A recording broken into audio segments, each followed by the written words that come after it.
afternoon. My name is Frances Sanderson, and I'm one of the co-chairs of the Aboriginal Affairs Advisory Committee. The other co-chair, of course, is Jeffrey Schiffer. The committee secretary has confirmed that we have quorum, so I will call the meeting number 9 to order of the Aboriginal Affairs Advisory Committee, and welcome everyone. This meeting is being held using the city's WebEx technology, with members and staff connecting by video conference or by calling in. Because we're meeting remotely, we ask for your patience with any delays and technical issues. We do not have any registered public speakers today, and the public can watch the meeting streaming live on YouTube at youtube.com/Toronto City Council Live. I'd like to remind all staff and presenters to keep their mic muted with their video turned off unless they need to address the committee. This will make it easier for the co-chairs and those watching along on YouTube to observe members as they participate in the debate and vote on each item. Member, please keep your mic muted unless you wish to question staff or speak to an item, and ensure that your video is turned on. As part of each agenda item, we'll ask members to raise their hand or unmute their mic if they wish to question staff or speak.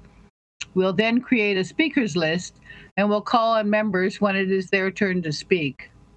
When voting on an item or a motion, I ask that members ensure that they turn on their video and raise their hand to indicate their vote. Members, I want to remind you that although you are participating remotely, you must still submit your motions in writing to the committee secretary.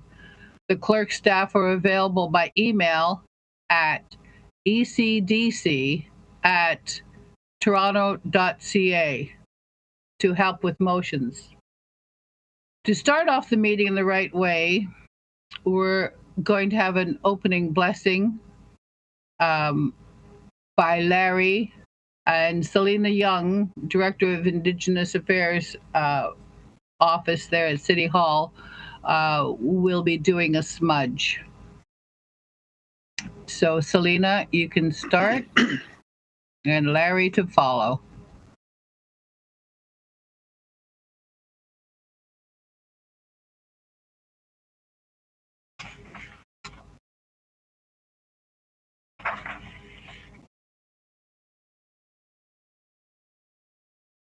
I'm hoping you can see I have sage, some pretty powerful sage, lots of smoke going up to the Creator.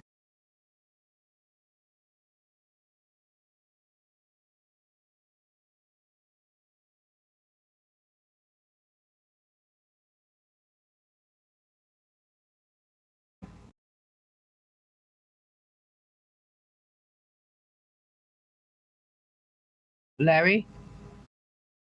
Well, Creator, we thank you to bring us together today.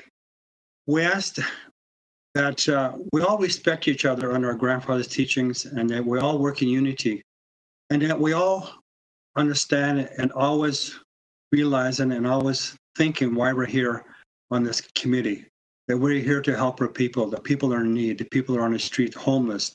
They need food. They need housing. To bring families together. That's why we're here. So Creator, we ask you to guide us, continue to guide us in a positive way, that we all work together to make this happen for our community. But I say, miigwech, thank you. Thank you, Selena and Larry. It's important that we never forget our traditions and our culture, regardless of where we're meeting. Just sets us in the proper train of thought. Although we're all in different locations and meeting remotely today, the Aboriginal Affairs Advisory Committee acknowledges the land we're meeting on is the traditional territory of many nations, the Mississaugas of the Credit, the Anishinaabe, the Chippewa, the Haudenosaunee, and the Wendat peoples, and is now home to many diverse First Nations, Inuit, and Métis people. We also acknowledge that Toronto is covered by Treaty 13 with the Mississaugas of the Credit And we also acknowledge that it's our responsibility to care for this land that was given to us by our grandmothers and grandfathers. Before we get going today, I really want to welcome someone new to our table, Suzanne Brunel. So before we get to our agenda, I'd like to tell you a little something about her. Suzanne is Métis, a very proud Métis. She was raised on La Fontaine land near the waters and forests of Georgian Bay. Her roots ancestors moved from the Red River Valley to Drummond Island, from where they were displaced to the Georgian Bay area after the War of 1812, which is long before Suzanne was thought of. Toronto has been her adopted home for well over 4 decades. And in addition to learnings from the women of her community, she brings to her role knowledge and skills gained over a long career with the federal government and from her coordinator functions with the Community Ethics Network. So I'd like to introduce you to Suzanne. And Suzanne, if you'd like to say a few words, please. Thank you, Frances. I'm very pleased to join this group and to contribute as we try and assist and support all the people that are in our community. Thank you very much, Frances. Welcome to the table, Suzanne. Are there any declarations of interest under the Municipal Code of Interest Act? If you have an interest, please raise your hand or unmute your mic to let me know.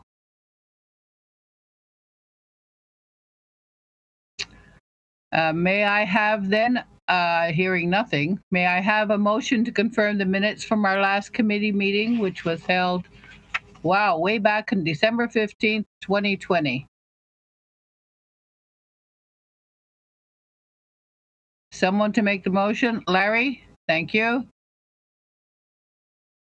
All those in favor, please raise your hand. Any opposed? The motion carries.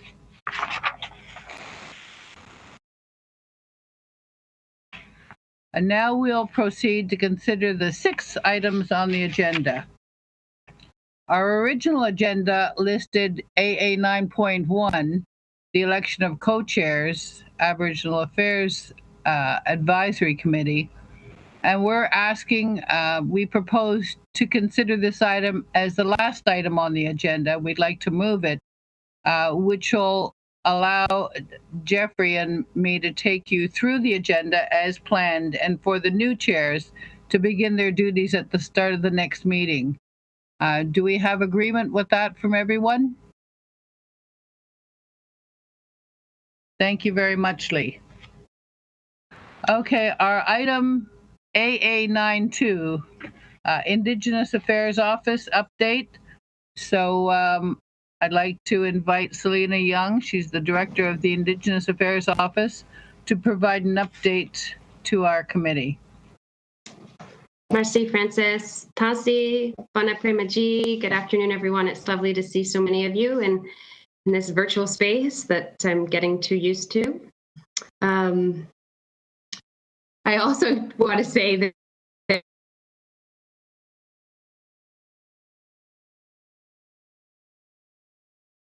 You're frozen. the medicines, I think Jennifer on the team was also burning medicines, and she did set off her fire alarm. So there's definitely a good energy. Can you hear me? Yep. But you were freezing and we're a little, disjointed there for a bit. So is it better if I keep my video off to save bandwidth? Can you hear me okay? Yeah, it might be. Okay. All right. Thanks, everyone.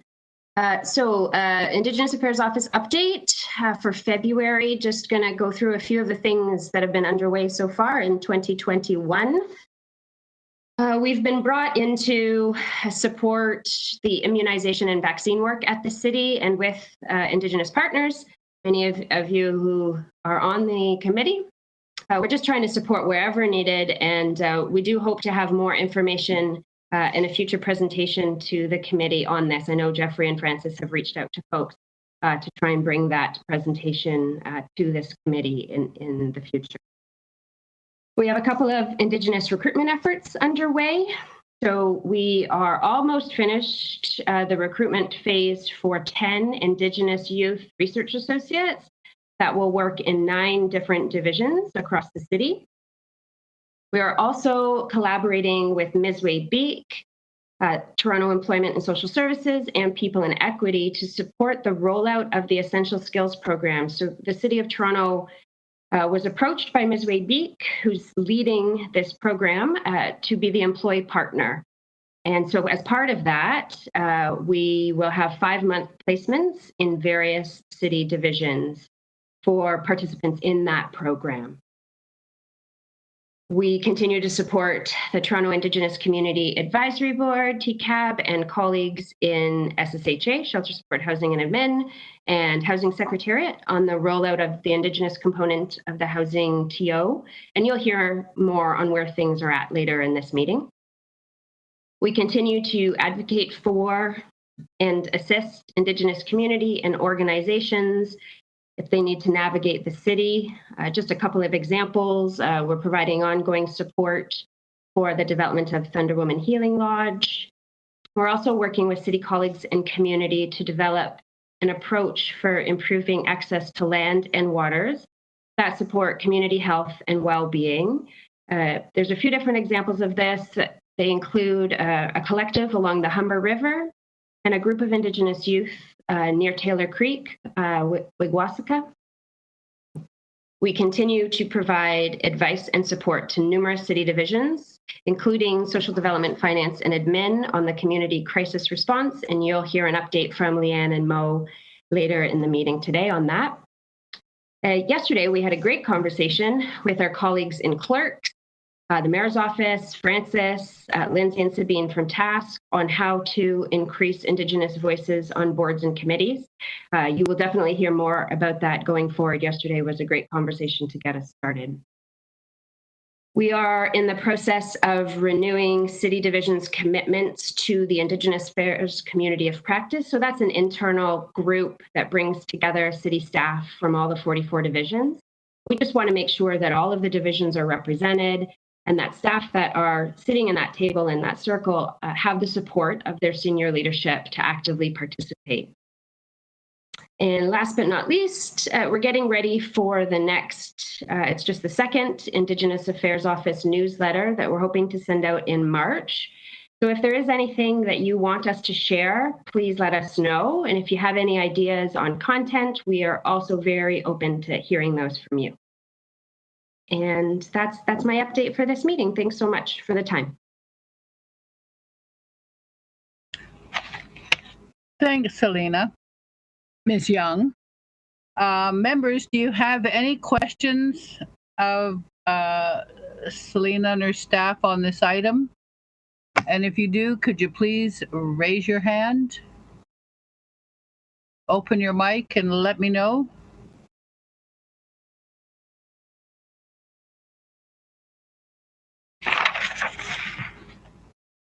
No questions? Are there any speakers to the item? If you wish to speak to it, raise your hand or unmute your mic.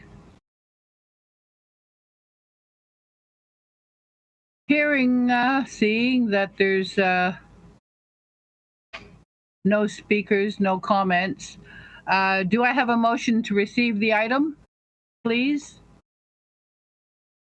Steve Teakins?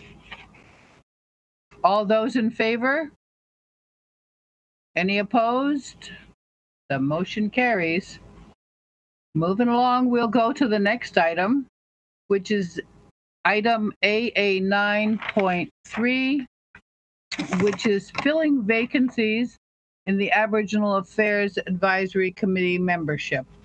I understand that Selena Young, the director from the Indigenous Affairs Office, will give a presentation to the committee. Take a deep breath and away you go, Selena.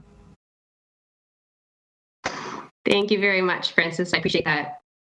Can I just check with my clerk's colleagues? Are you going to be sharing the presentation on the screen? Oh, you're answering it as I'm talking. Thank you. And I should have apologized. You're going to have to hear me just a few times, committee. But really, this is about carrying on a dialogue that we started last year.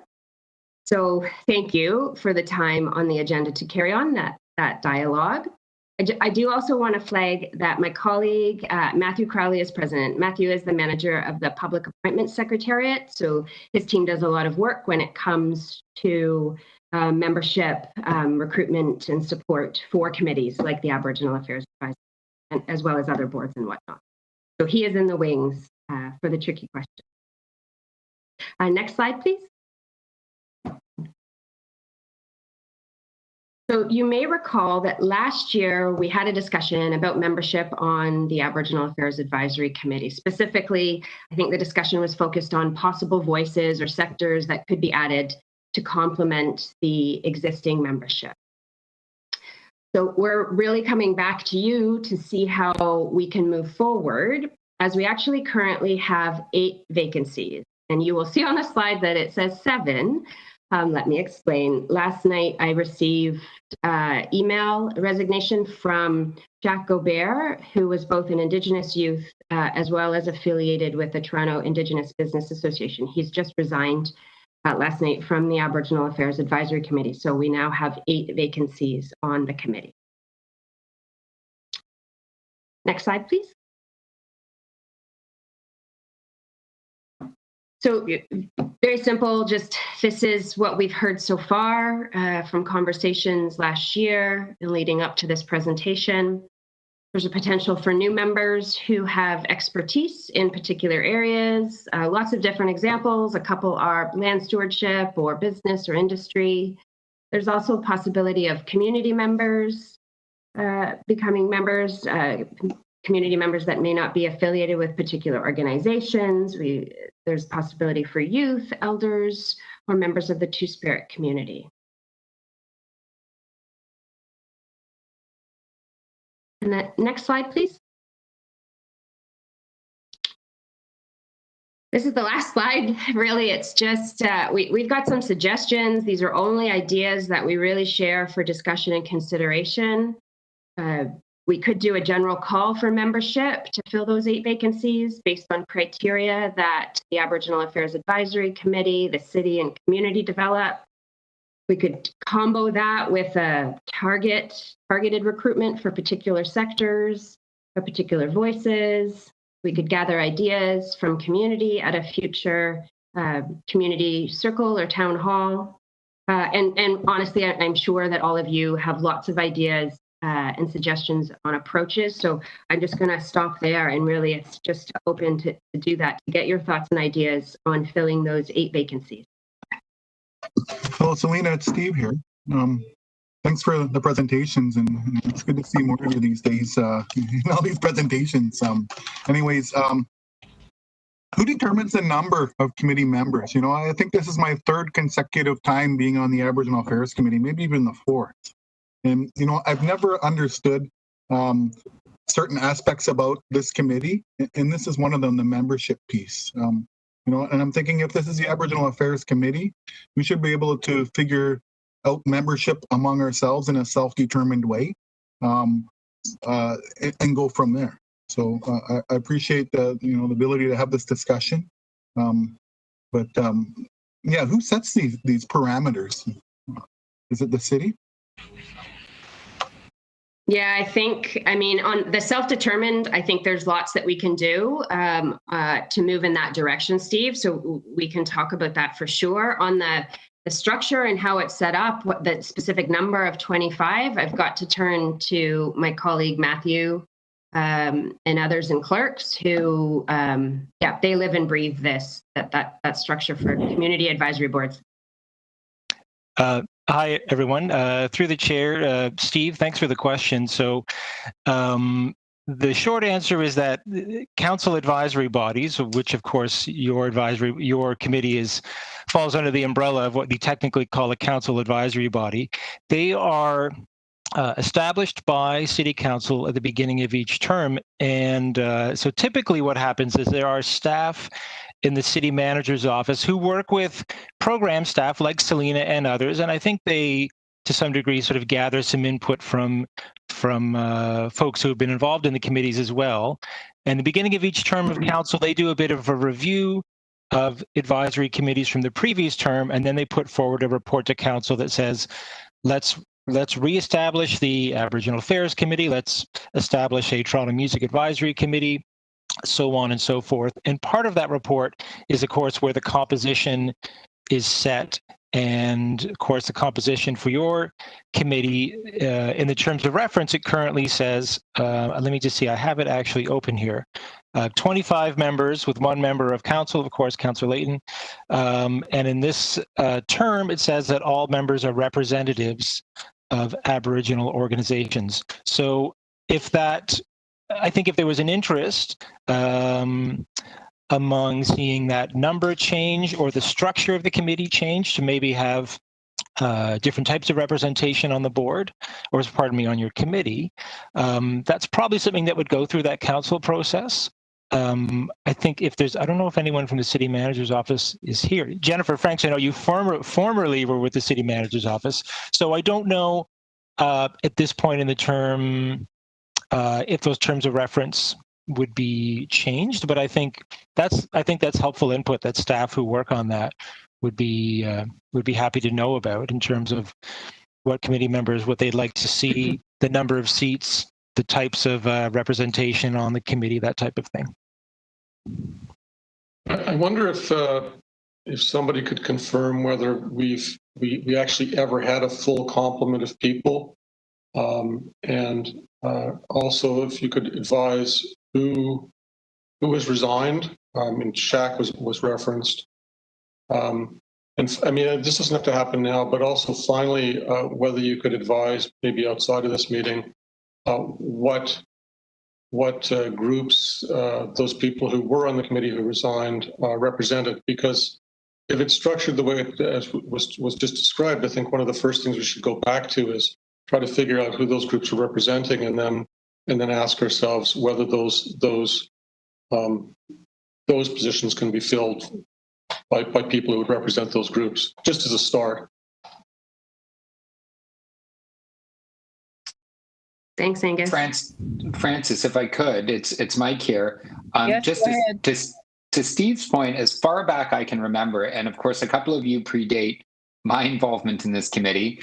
I think Steve and I roughly came on at the same time in 2010.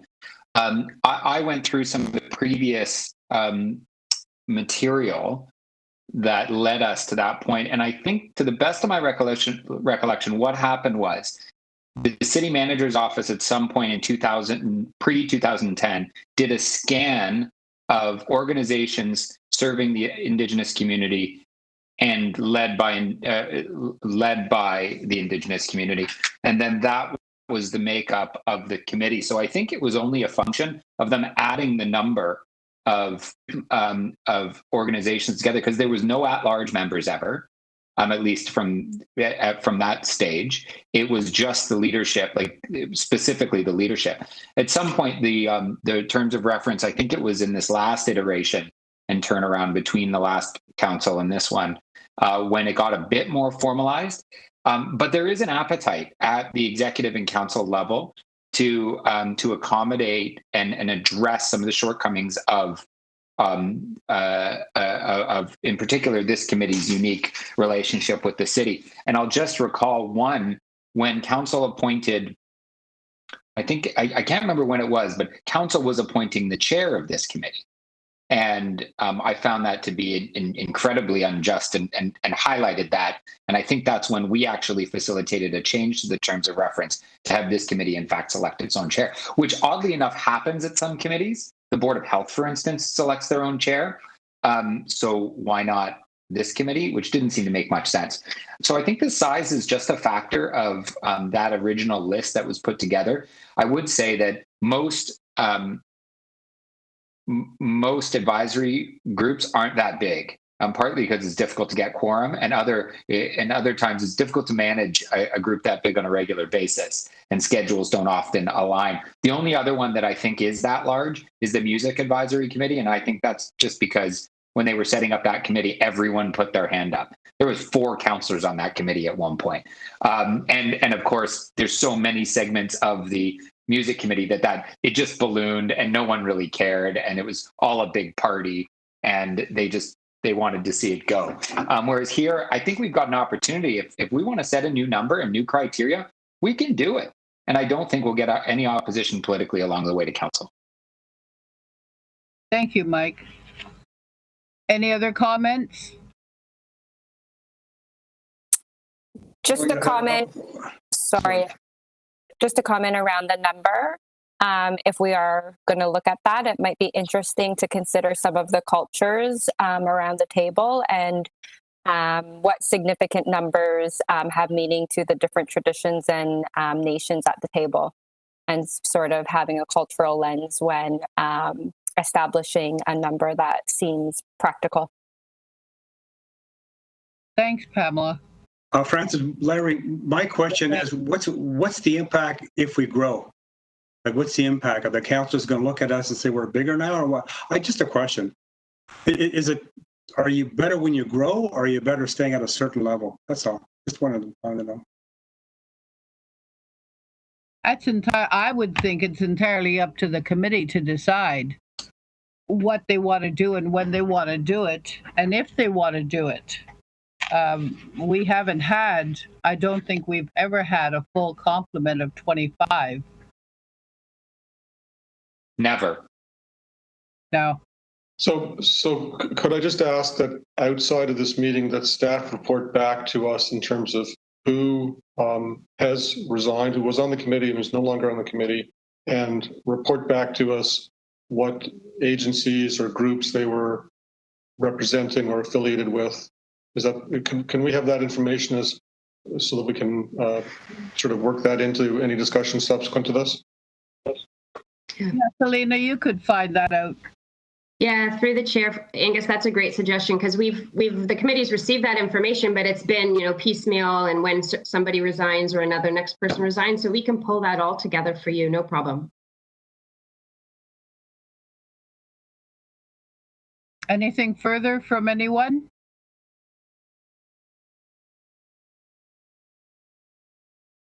The only thing I'd like to add is what we had been talking about is that there is a set criterion on who's on, and it was set that people that were on the committee were representing an organization.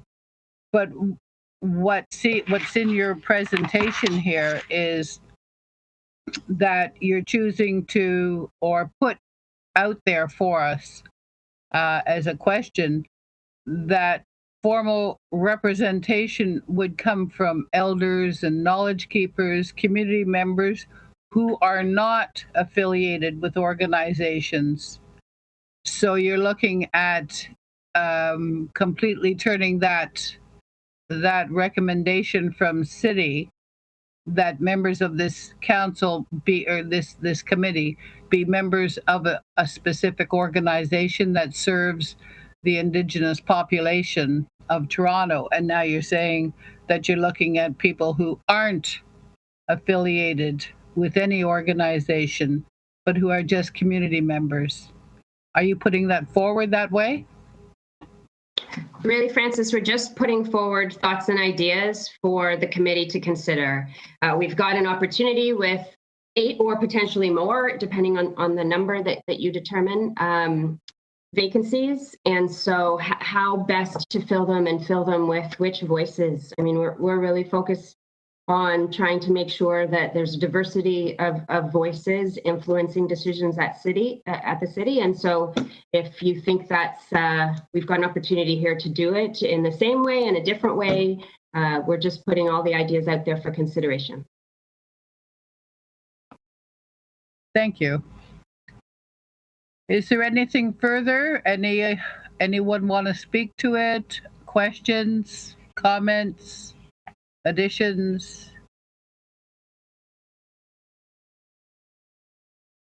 Okay, hearing no further speakers. I'm not. Oh, hello, here we go. Okay, did I just unmute my phone? Yes, certainly. Hi, this is Ruth. Okay, so I'm trying to do both my phone and my video, but I think I've got a bad internet connection, so I've been trying to hear the conversation, but I haven't been able to fully. I hear that the question about that the original terms of reference, and I might have missed some of the conversation. I totally own because I'm having bad internet day. That the terms of reference state that the individuals on the committee need to come from an Indigenous organization. Was that part of the terms of reference, that it's distinguished that they have to come from an Indigenous organization? Selena, can you answer that, or Michael, if you know, or? Yeah, all of us have our hands up. Matthew's got the terms of reference in front of him, I think. So, go, Matthew. Hi, thank you for the question, Ruth, through the chair. So yes, it does say that the terms of reference for this current term of council that we're in, it does say, the wording says, with the exception of the member of city council, Aboriginal advisory committee members are representatives of Aboriginal organizations. That's how it's worded currently. And as some folks have pointed out, and as I think as Selena was alluding to in her presentation, some council advisory bodies are structured they're structured such in a way that the majority of members are from organizations, such as this committee is currently. Other council advisory bodies are structured such that there's a mix of members at large and members from organizations or industry or different things like that.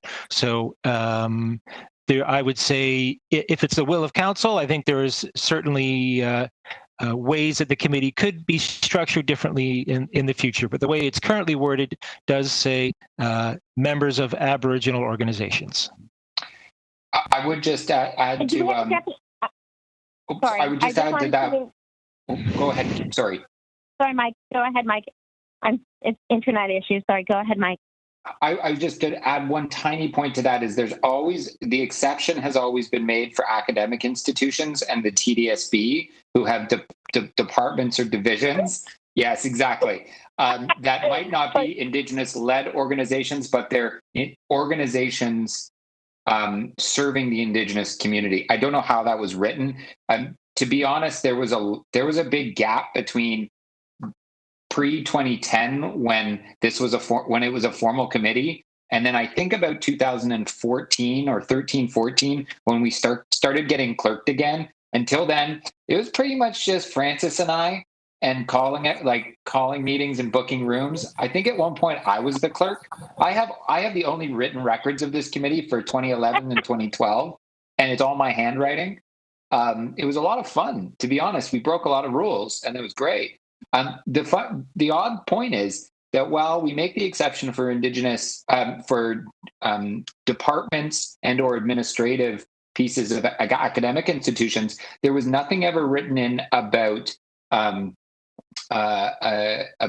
Mississaugas of the Credit or other local Indigenous governments, that their participation was formalized. We did for a good while invite folks, and there was participation on a regular basis from the Mississaugas of the Credit and Six Nations on occasion. I would add.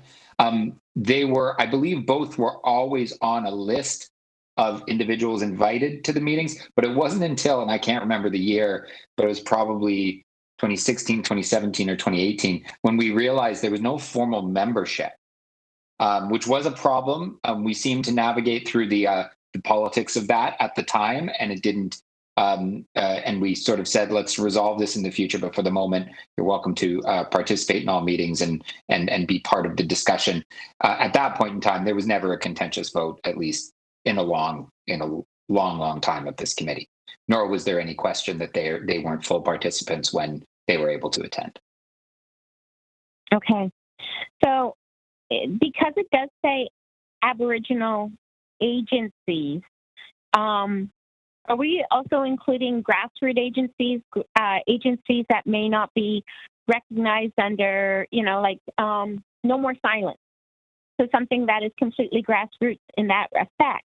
Would they be recognized? Would something that is an agency or an organization via social media be recognized? I'm just trying to find the parameters of these conversations, right? So if we are talking about, I don't know, let's see, something that's much Native Youth Sexual Health Network, would they be recognized as an Aboriginal organization? Would that be somewhere where, we could draw in some youth and stuff like that? I'm just trying to, instead of just thinking of brick and mortar organizations, what about, what's the definition that would be utilized so it can be expanded and engaged, or maybe, just different ways to have conversation?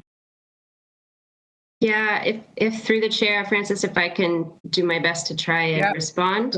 So, the first premise, Ruth, is, and Matthew, you can virtually kick me if I have something wrong, but I think if this committee wants to, this committee could open up the terms of reference and change it. If you want to expand, or you want, you want to look at a different membership, a supplemental, I think that's the prerogative of the committee. And then we would, go through the motions at the city to put that forward. So that's one piece. And then to your piece about looking more holistically at the notion of an organization, again, we're very open to doing that, looking for advice and guidance from committee on how what structure and do you want, what members do you want, and we're happy to help make that a reality.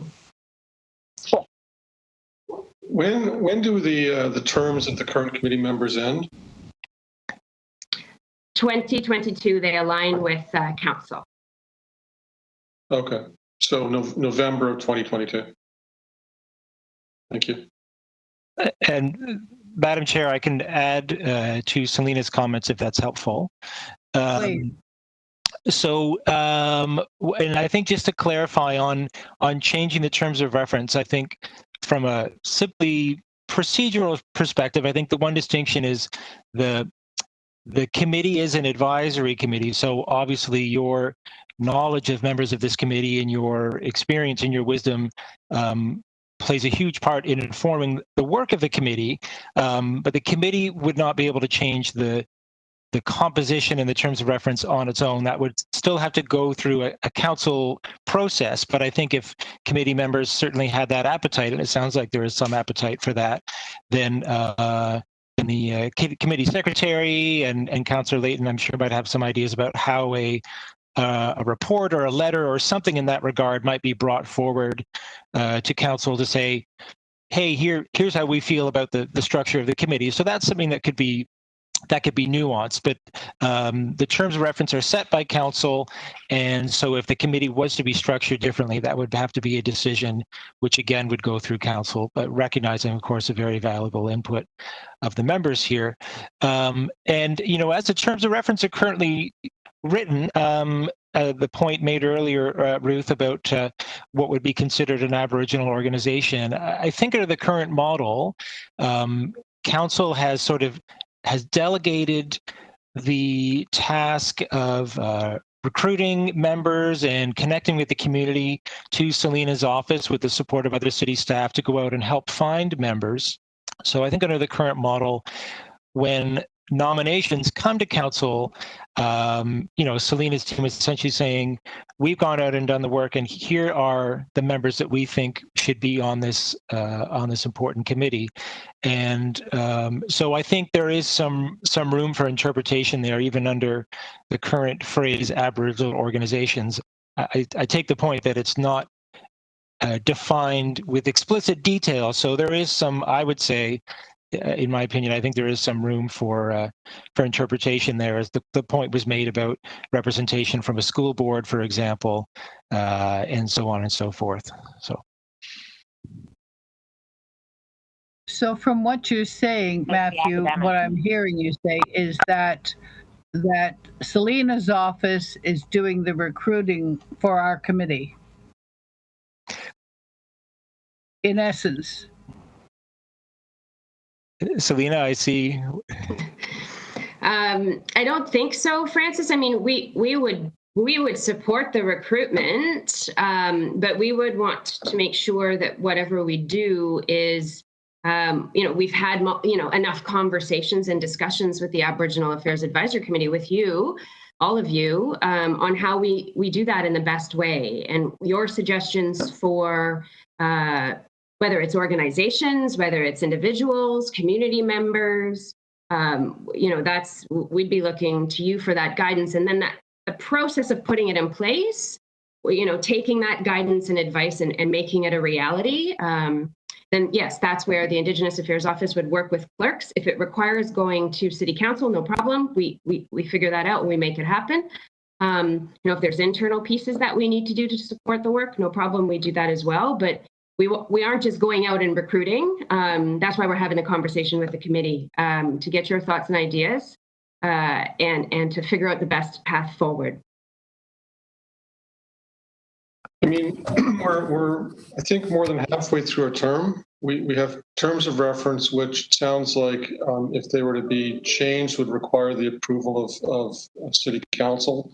Nobody's suggesting that that's going to be politically fraught, but it will take time. We know who was on the committee, or we will know who was on the committee who resigned. We will know what agencies they represented. It seems to me that as a first step, we should just, take a look at that information and look at filling those vacancies on the same basis as those positions were initially filled. Once we've done that, we'll be able to ask ourselves how many other spots there are, assuming a maximum membership of 25, and we can take it from there. But I don't think that there's much to be gained by discussing it further today in the absence of that other information. Yeah, it's a topic that's going to get a lot of comments and back and forth. We almost need one full meeting to sit and chew it over. I agree with you. So if we can ask Selena to get us a list of the organizations of the people who have resigned in the past or who were part of the committee in the past, so we have a basis to build on. Are there any other questions, comments? Andrea, go ahead. Thank you. I appreciate your comments there, Angus, because we just at this from a metro council. I mean, wasn't it the province that determined how many wards you should have? I think it's really incumbent upon us. And while we were going through this process, we created this animal. And it's not in a negative term there, Selena, the Indigenous Affairs Office. So their job really isn't to get out there and solicit anyone. I think we really have to have that conversation, because what we're doing right now is we're going to play off one another. We're going to look at ways and means. So we could say, while we have two educational institutions here, maybe we should open it up for a bit more. Maybe we should say, that perhaps Michael Layton's office needs more representation. And I think it's really incumbent for us to determine, that you're not trying to create issues. We're looking at trying to be as proactive and reflective and supportive of our community And I think that's something that's going to need some work and time. And I agree that we have a terms of reference, but we need to look at, we as individuals around the table, and not the Indigenous Affairs Office, not the City Council, is that we really have to look at who is or who isn't represented.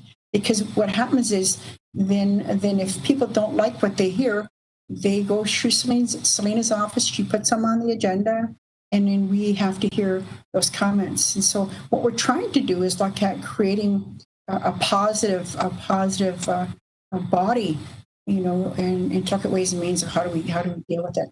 So this is our issue. I think we need to make sure we're dealing with it. Yes, you invited LaForme and Hill there, but that's okay. We just keep adding. You're going to have a Treaty 13. You're going to bring in Hiawatha. You're going to bring in, I think you need to really step back off, and allow us to have that opportunity to deal with our community. Otherwise, we're stuck holding the bag and having to hear comments coming from our community members who are loving community members, but then you're giving them a venue for them to assume that we're not inviting them. So I think we just need to be really honest what instead of dodging the bullet here, just let us take that time to determine who is. I'm looking around the room. I see Nancy Martin, who's a valuable representative that should be sitting at this table, but I appreciate her particular time. Same thing with Joe Hester from the Health. You have Ann Dion. I mean, there's a number of people that that perhaps just don't have that time. But I think we need to have that conversation amongst ourselves, and I won't interfere with your affairs. So I won't bring other people to be coming into your wards or anything. I won't go. Thanks, Andrea. Are there any other comments? Any others? Larry here. I just want to echo what Andrea said. Andrea well said. It's so true. We don't want to bring. We don't want to cause a friction or people coming on and we're kind of fighting against each other. Politics comes in play, so we want to stay away from that if possible. So thank you, Andrea. That was well said. Thank you. It's kind of funny. We're at City Hall and we don't want politics involved. No, I don't mean it that way. I mean, we have our own. Okay? I know. Steve, go ahead. Yeah, nice observation, Francis. I'm not sure if the terms of reference allow for this, but maybe it might be better in terms of time efficiency if we were able to maybe strike up a subcommittee among volunteers to go over the terms of reference and perhaps tackle this question around membership and go from there. I don't know if the committee is able to do so. Matthew, do you know if we're able to do so? I know there's very strict rules on what constitutes an official meeting. So just curious if we were able to do that, if the committee wants to do that. Through the chair, I think I'd actually defer to Sylvia or Jonathan to answer that. I'm not sure if advisory bodies are what the process is for subcommittees or special meetings or things like that. So I might have to have one of them answer that question. But would there be a problem with 4 or 5 of us sitting down to have a coffee together and sort of talking about it? I don't think anyone would have a problem if 4 or 5 of us met at the old Tim Hortons and chewed this for a little while. If they wanted to, they could look at it that way and bring it back to the rest of the committee, what they were chewing at the Tim Hortons. Francis, Andrea, sorry. This has nothing to do with Aboriginal Affairs Committee or the Matthews of the world. It's about us. I don't want to ask anybody anything. I think if it's about our community, that's up to us to establish our sessions. We want to have 43 different subcommittees. That's up to us. And so that's what I'm proposing. We'll go for one for now, and then to examine it ourselves to bring forward. But if we just delay it and try to get permission, then we're just acquiescing to the Indian Act system and an Indian agent, right? So, Madam Co-Chair, I think I've seen Brian Winters' hand up a couple times. I think he's trying to get in there. I just wanted to flag it. Sorry, thank you. Brian, go ahead. Yeah, no, I just had a couple of points and a question. I know that, like, I really appreciate what Andrea said, first of all, especially around the excellent voices that we don't always hear, especially because there are so many excellent people on this advisory that aren't necessarily attending. So my question in that respect was, is there any sort of a, and I should know this, I can look back through my emails, I'm sure, but is there a point at which you've missed too many meetings consecutively without your regrets type thing, that you're no longer on the advisory? Because, you know, we do have a great list. We don't always see the full list here. And beyond that, sorry, as a second point, I don't like to step outside of my culture whatsoever, and I try and be very careful not to do so. But Pam had mentioned if there were numbers of significance, and my limited knowledge in on this land is that the stewards of the land that I've been familiar with do practice the 7 grandfather teachings. So if we were to, I don't know, move into a multiple of 7 as our number, I wonder if that would be culturally appropriate for people. And besides that, I think, as we've seen in the last couple of meetings from having community representatives, it's certainly worth the conversation that the people around this table not necessarily be representative of any agency or organization, but specifically that people can represent themselves and represent their community as a result. I don't want to see this swell and bloat to the point that we do have 43 people. But it was clear through a couple of the commentaries that we had during the last couple of meetings that there are voices in the community that don't feel like they're being heard. And I think it's really important that we extend that opportunity. That's it for me. Thank you. Are there any further? Hi, it's Tracy. Okay, Tracy, go ahead. I'm just wondering, just from the communications angle, that whether the Indigenous Affairs Office can possibly have that list of Indigenous organizations, and just, I don't know if you've ever planned on doing a communications about the fact that we have these meetings and when they are, and because we know in advance when they are, but for the community members who want to come and listen and come and speak, that they know about this. Because I think sometimes not everyone knows about these meetings we have, and not everyone knows us that sits on these meetings. So if we had some kind of communications that goes out every once in a while, I don't know whether it's once a quarter, just a one pager about why the Indigenous Affairs Committee was formed, when, and that if you have issues, you as a member of the community can come and bring those to our attention. This is the process, something like that. That's in layman terms, just make it easy. Don't use the technical language that the city uses, but make it easy to understand in steps. Because I think some people think that these meetings are for leadership or other things they might have on their mind. So it was just an idea. Thanks, Trace. I appreciate that. So many good suggestions and good ideas. I'm sorry, it's Ruth again. I can't seem to get in. I just want to further what Tracy said. I agree 100% with Tracy that we need to engage community more broadly and bring them in and inform them. I think just not sending it only to a listserv of Indigenous agencies, but maybe even forwarding it into social media spheres with, activating a Twitter account, engaging in some of the discussion boards that are on other social media forums, like there's the Urban Toronto Indigenous network on Facebook that is always active. I just think that some of these places could be draws for community. So I support 100% what Tracy's saying about informing our community deeper in a more holistic way about the work that can be done through this committee. So yeah, thanks for that, Tracy.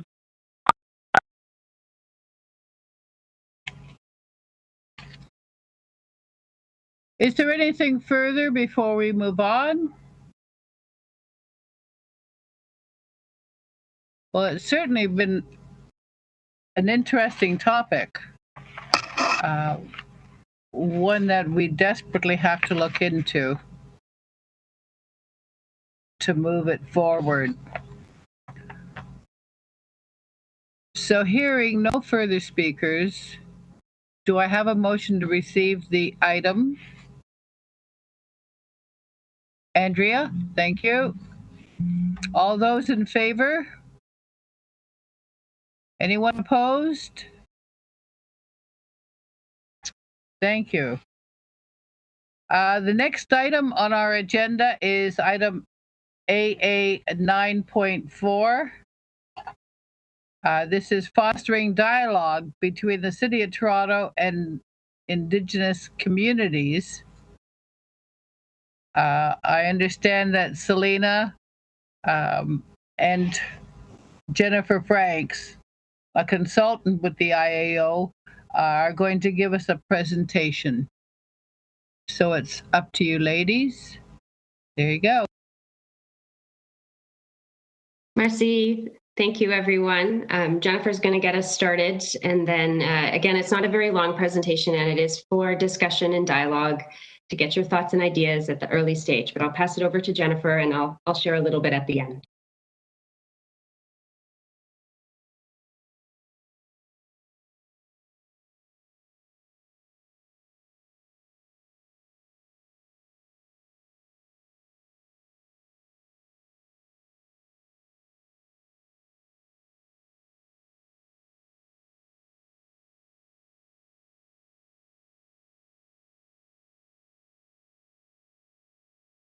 Jennifer with us?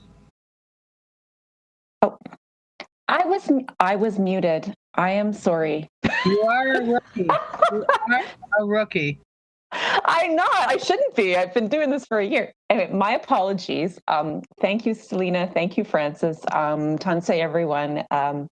So this presentation is in response to a motion from a committee meeting from back in October, where the IAO was requested to report back to the committee on how to foster better dialogue between Toronto divisions, the agencies and committees, and Toronto's Indigenous communities. So in this presentation, we're going to provide a bit of a high-level overview of some current Indigenous engagement initiatives and some thoughts on engagement going forward. Next slide, please.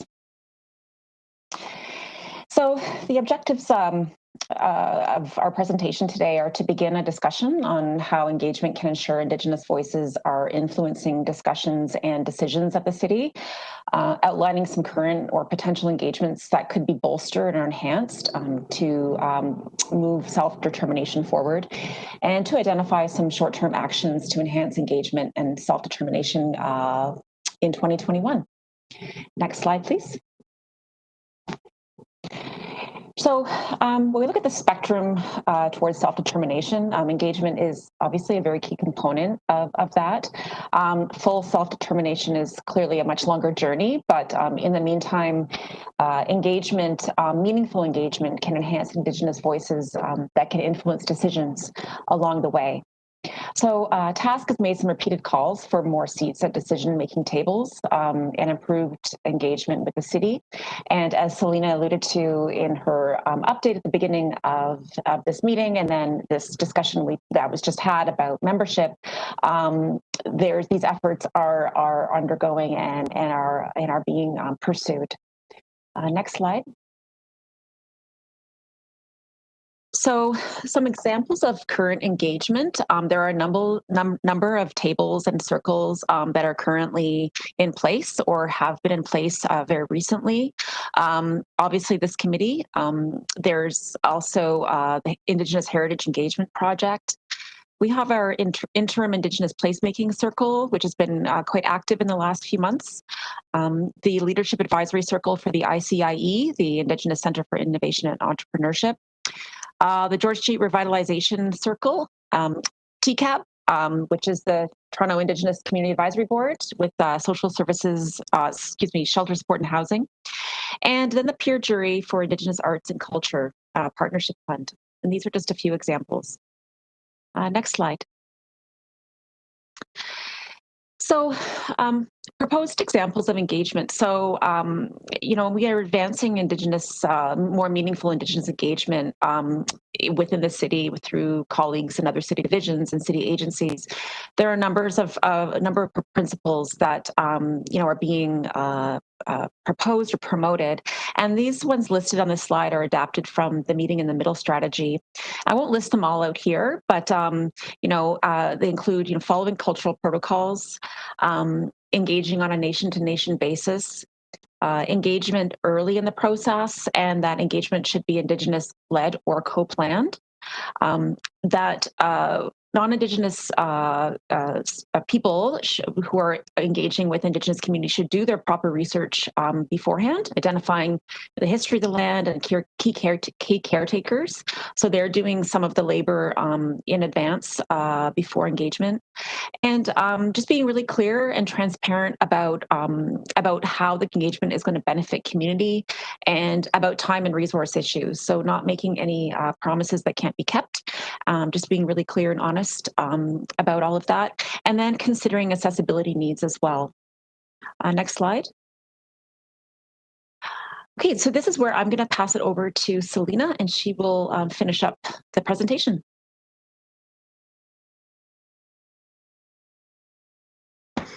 So just a few final slides, just a couple of slides on considerations and then questions for discussion, really, to get your thoughts and ideas. So some considerations on this slide, again, not exhaustive, but just to help the dialogue. There's some voices in sectors who aren't currently well engaged or are just starting to be more engaged. Indigenous youth, land stewards, members of the Two-Spirited community, Indigenous businesses are some examples. We want to be sure that community has spaces to share their voices. The city does a lot of engagement. It needs to, it has to, in order to serve the community in the best possible way. And we want to make sure that Indigenous voices are a key component of that. We also acknowledge that for particular initiatives, specific lived experience and expertise will be needed. So another consideration when we're thinking about engagement. Next slide, please. So again, this is certainly not exhaustive, but there's some potential methods for additional engagement. So we've begun very early considerations for an elders, knowledge keepers, and youth guidance circle. We took the initial idea to task Toronto Aboriginal Support Services Council last fall and want to continue, based on advice we got from that great circle, we want to continue on that path to see what's possible. We have talked about hosting, and some divisions have done this already, but we could definitely do more or do better. Talked about community sharing circles or town halls. Of course, for now, they'd have to be virtual. We've considered, whether it's project specific or whether it's divisional or office specific. We've considered the potential for open houses or virtual office hours so that community could connect with the city. Also, of course, electronic forums, surveys, etc. So folks can participate without having to travel or without having to be present, whether it's virtual or physical face-to-face. Next slide, please. Yeah, this is the last slide. Really wanting to hear from you.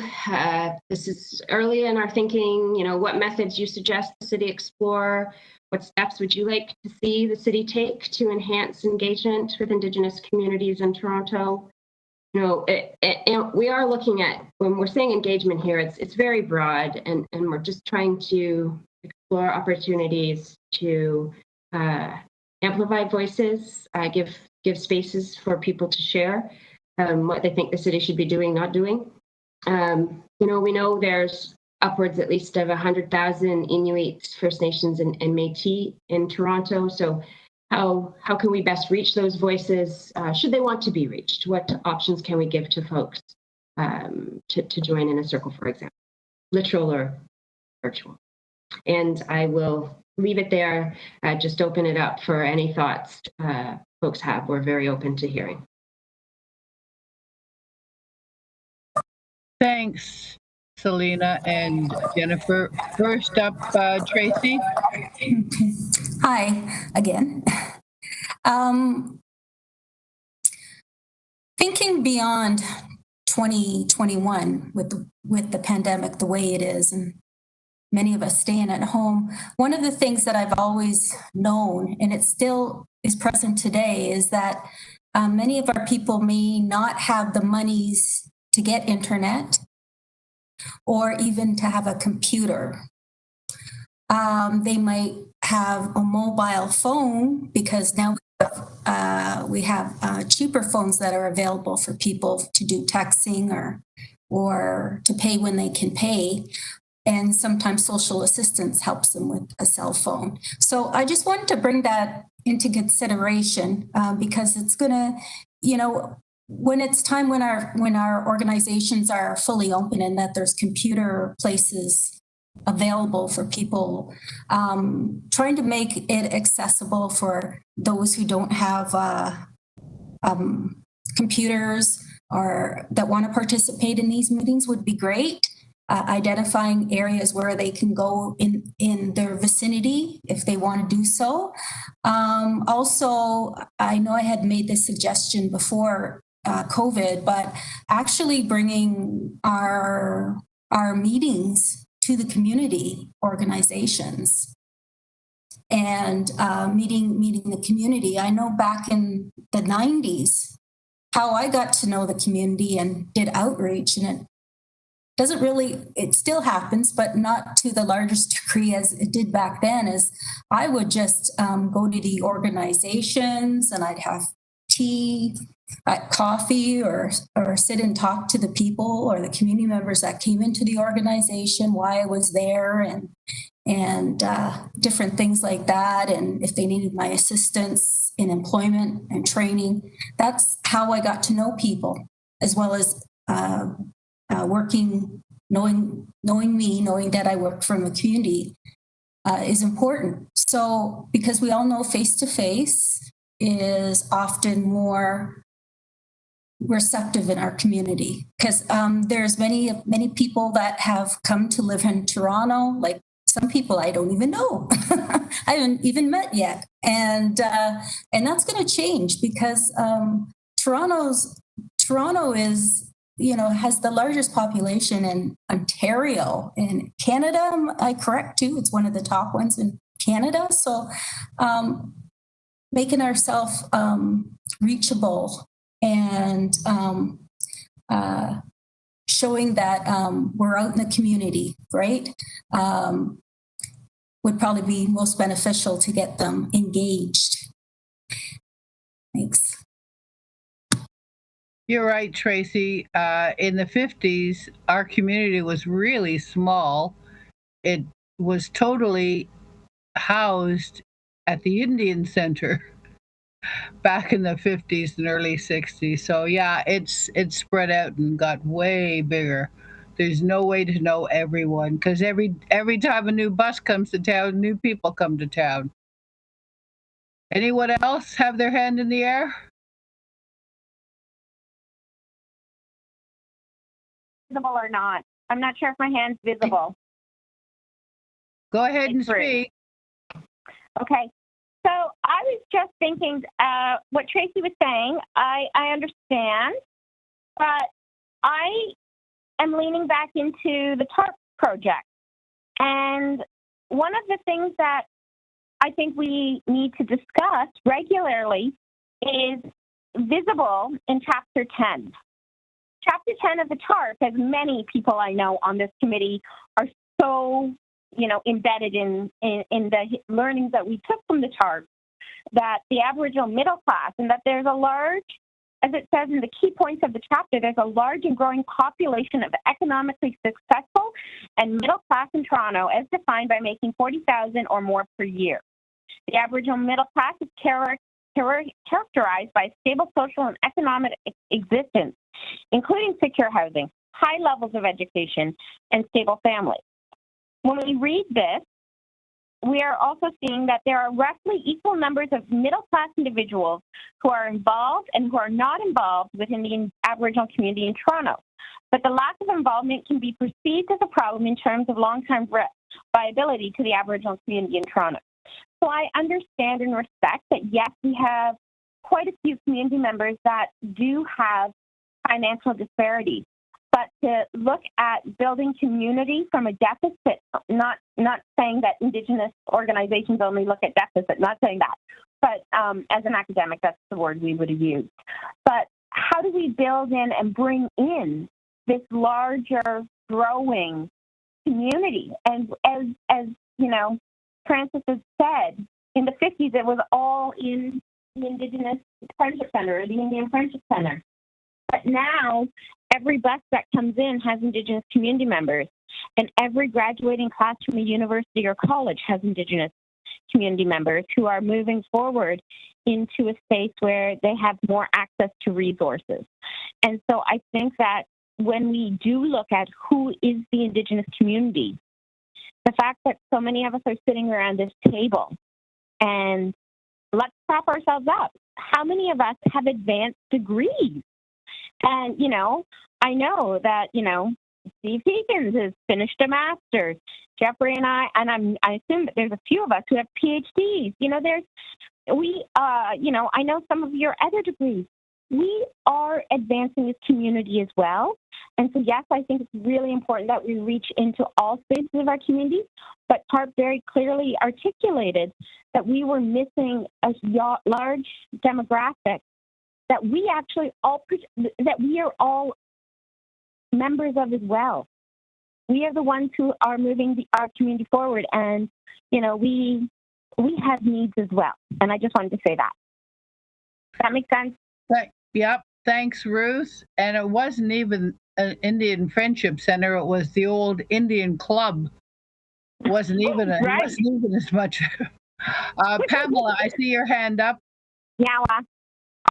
Thanks, Francis. Thank you, Jennifer and Selena, for your presentation. I think that the points of the possible engagement strategies make great sense and are obviously informed from a community perspective. But just sort of thinking back on the conversation we were having on the terms of reference and now this sort of discussion piece, it kind of reminds me of the document of the Pathways to Reconciliation, Selena, that was sort of reviewed. I can't see you. Reviewed some time back.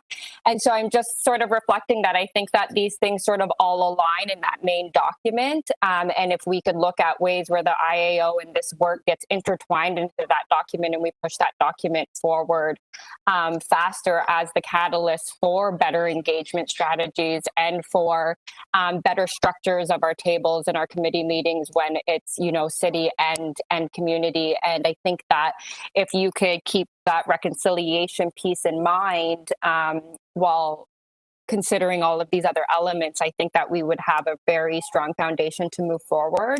And I don't quite remember where we landed on that document, but updates on where it is and maybe other drafts would be helpful for the table to sort of keep all of these different elements in line. We are having multiple conversations, but it sort of all ties into sort of some key themes. Thanks, Pamela. You can put your hand down. Are there any other comments?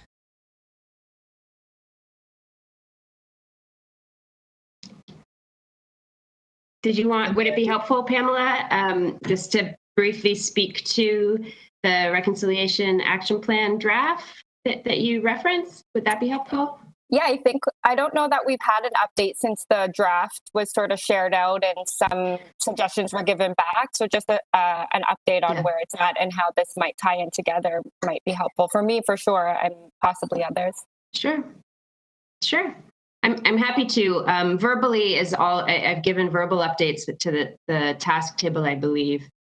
We got some great feedback that you've just referenced from task. Yourself being one of them, I remember lots of comments that you made. So essentially, in some ways, we've kind of blown up. I don't know if that's appropriate to say, but we really took a deep dive into the previous draft, and it looks very different right now. I've just been reviewing the latest draft and connecting with colleagues in the city to make sure we've captured work that's underway and visions that they've had and things that they've heard from their engagements with community, so that it's all captured. And then, the hope is to go back to Toronto Aboriginal Support Services Council. Coming to this committee will be a key part. But we probably wouldn't come back to this committee until we've gone to task. And one of the things we'd be looking for advice from task and others is also how to engage community on that plan. And you're right, the idea is that so much of the work that we talk about and that we've gotten busy doing is captured in that strategy. And that strategy is meant to bring the statement of commitment along. So back in 2010, the city made the statement of commitment to Aboriginal peoples. There's upwards of 10 different commitments. Since then, of course, the Truth and Reconciliation Commission and the calls for justice for murdered and missing Indigenous women and girls. So all of that has factored into the current draft. Just trying, it's really the city's reconciliation, or has the potential to be the city's reconciliation action plan, pulling all of this together. But we need lots more engagement with Indigenous leaders like yourself, like all of you around this circle, and then of course hearing from community on how the city, if we've gotten it right, but also how the city can be accountable, because accountability is a big piece of that action plan. Thanks, Selena. Are there any other comments?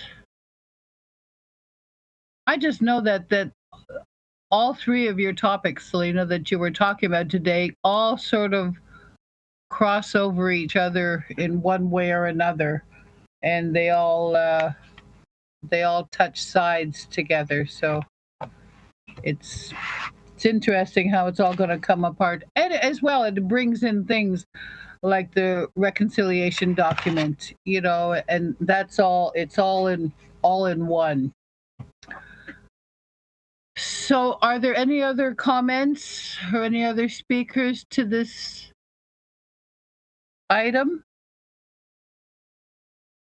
Seeing no hands raised, I think,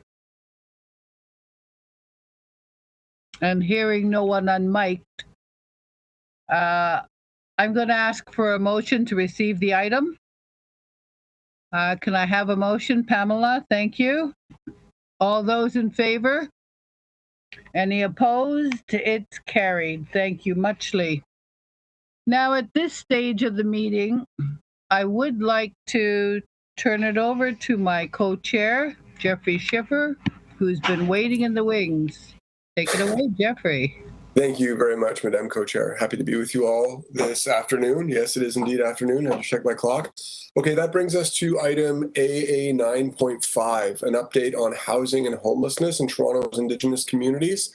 I understand that Abigail Bond, Executive Director of the Housing Secretariat, and Doug Rollins, Director of Housing Stability Services in SSHA, is going to give a presentation to the committee.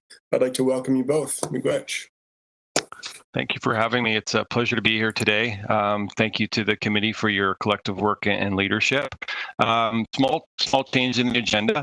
Abby Bond is unfortunately not able to be with us today, so we're thankful to have with me today my colleague Marcedi Mandani, who's the Policy Development Officer with the Housing Secretariat. Again, my name is Doug Rollins. I'm the Director of Housing Stability Services with Shelter Support and Housing Administration Division. And again, great to be here today. Thanks for having me. Can we advance the slide, please? So we got a quick presentation for you today, and I want to basically accomplish 4 objectives. One is to provide you a brief presentation and an overview on some of the context of the current challenges and situation related to housing and homelessness in the City of Toronto and how that particular impacts Indigenous communities. Following that, Mercedes will provide a brief update on some tactical work underway within the Housing Secretariat that speaks to housing opportunities for Indigenous communities. And I'll likewise do the same from a Shelter Support and Housing Administration perspective, quite a bit of overlap there. And then finally, and I think probably the most beneficial part of the day, will be opening up to questions and discussion with you and members of the committee. Thank you. If you could advance the slide. So our big challenge, and this will be of no surprise to anyone on the community, is we need to protect the marginalized residents and the broader community from the accelerated spread of COVID. It's an issue we've been trying to manage on top of our regular work, which is challenging. And I think on behalf of Marianne and the city's leadership, I think we've been really pleased with the responsiveness of the Toronto public sector. And we couldn't do any of that without our community partners broadly across the city. We've heard specifically from Indigenous partners that there's a need for more supportive and more deeply affordable housing for Indigenous communities in Toronto, and we've heard you. The city is committed to working in collaboration with our Indigenous partners in a way that respects self-determination and ensures equitable outcomes for Indigenous communities in Toronto. If you could advance the slide, please. Again, no surprise, the more and more we learn about homelessness, the more and more we learn what we already knew. These are highly marginalized populations with intertwined complexities, often that are self-perpetuating. There are significant health issues, as detailed on the slide.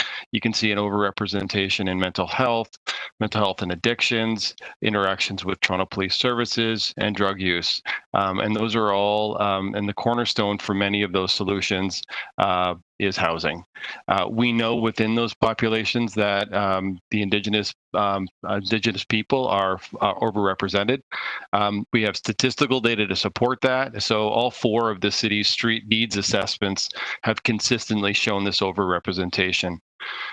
Indigenous people in Toronto make up about 16% of the homelessness population, yet only about 2.5% of the overall population in Toronto. There's even a greater share of proportion in outdoor homelessness. You could advance the slide, please. So the solution, at least from a housing first perspective, is housing. I think everything starts with a roof over your head and the ability to have some place to work through, improve, and particularly in a health perspective, receive and manage the supports required to keep you housed. We know there are challenges in managing the needs and complexity of homeless population, and we know that permanent housing with appropriate supports is a cornerstone to that.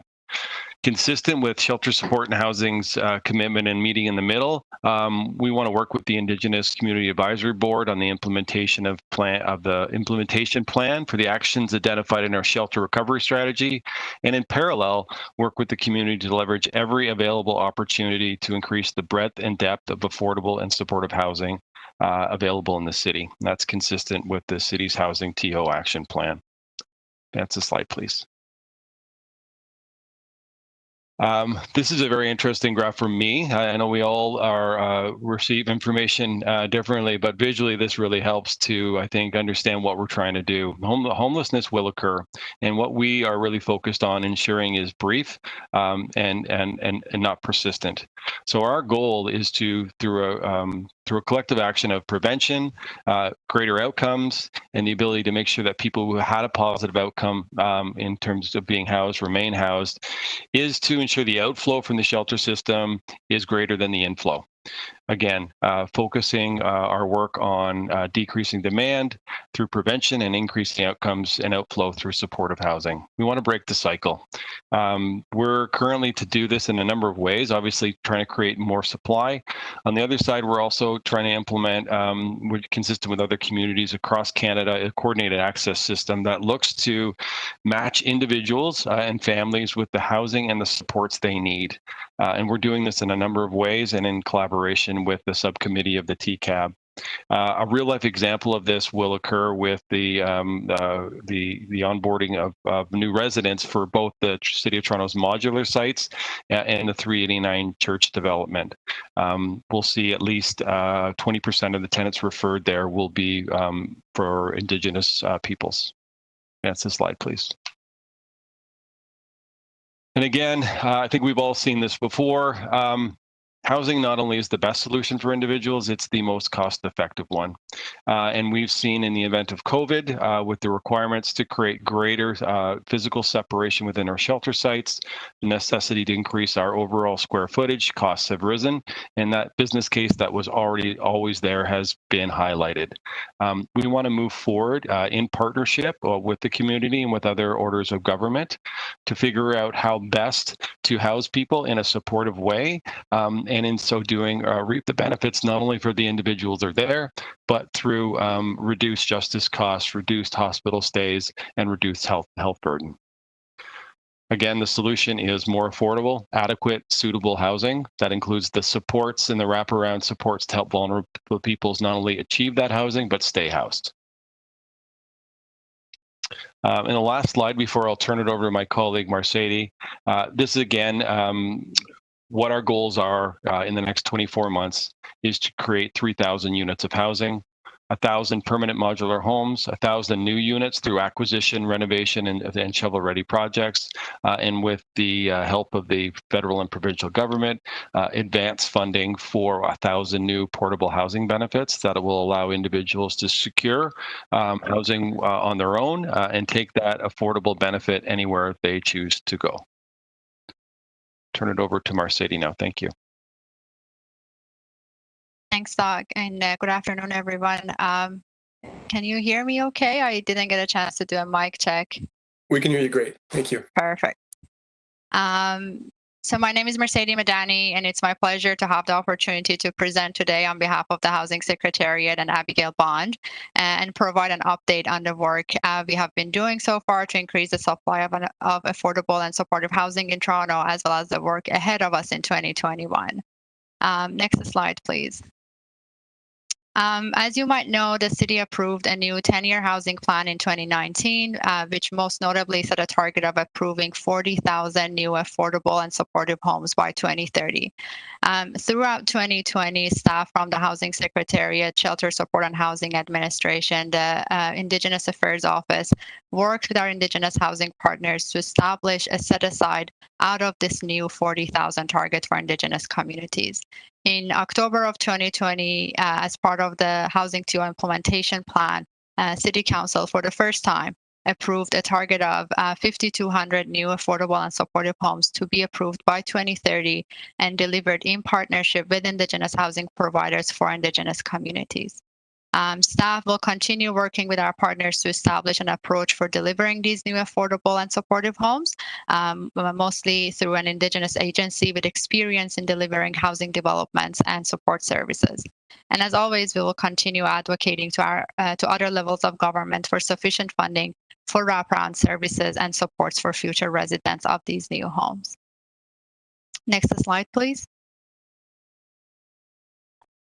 Oh, sorry, I think you need to go one more. Thank you. On this slide, you can see the breakdown of the 40,000 affordable and supportive housing target that I just mentioned. So it includes 12,000 supportive homes dedicated to people experiencing homelessness, 6,000 supportive homes for other priority groups such as seniors or those with physical and developmental disabilities, and 22,000 affordable homes to be approved by 2030 for low and middle income residents, including our essential workers, students, and newcomers, to name a few. And at the top, you can see that we have now a target of minimum 5,000 affordable and supportive homes dedicated to Indigenous communities across all of these categories. Next slide, please. In response to some of the city's advocacy efforts over the past year or so that Doug mentioned also briefly at the beginning, the federal government released a funding program called the Rapid Housing Initiative in September of last year. This $1 billion grant funding is set up to rapidly deliver new affordable housing in response to the urgent housing needs of vulnerable individuals across Canada. The City of Toronto received an allocation of $203 million under the Major Cities Stream to create at least 417 affordable homes by end of 2021. Based on the most recently approved investment plan for the City of Toronto, we have committed to delivering even more with that same $203 million. So we have committed to deliver 540 units through modular construction, as well as acquisition and conversion of existing buildings. As part of this investment plan, we have also committed to allocating 20% of these new units to Indigenous communities by end of this year. Additionally, we have worked with a range of nonprofit and Indigenous organizations last year to put forward additional projects under Rapid Housing Initiative under the project stream of this initiative. Two of them have been proposed by our Indigenous partners, although we're still waiting to hear from CMHC on the results of their review for these projects, but we're keeping our fingers crossed. Next slide, please. So most recently, the Housing Secretariat also issued a request for proposal specifically for Indigenous housing providers to lease and operate 218 Carlton. It's a 2.5-story house that will be renovated to create 10 self-contained units. A report with the staff recommendations on the selected proponent will be considered by the Planning and Housing Committee on March 2nd, and then City Council on March 10th. And we thank all of those organizations who participated in this RFP. I know that sometimes these RFPs could take a lot of work for organizations to put forward. Next slide, please. Thank you. In recognition of the more immediate need to create housing for people experiencing homelessness, people who are either living in shelters or in encampments across the city, City Council in December of 2020 also directed its staff to create an additional 660 affordable homes within a time frame of 8 to 12 weeks.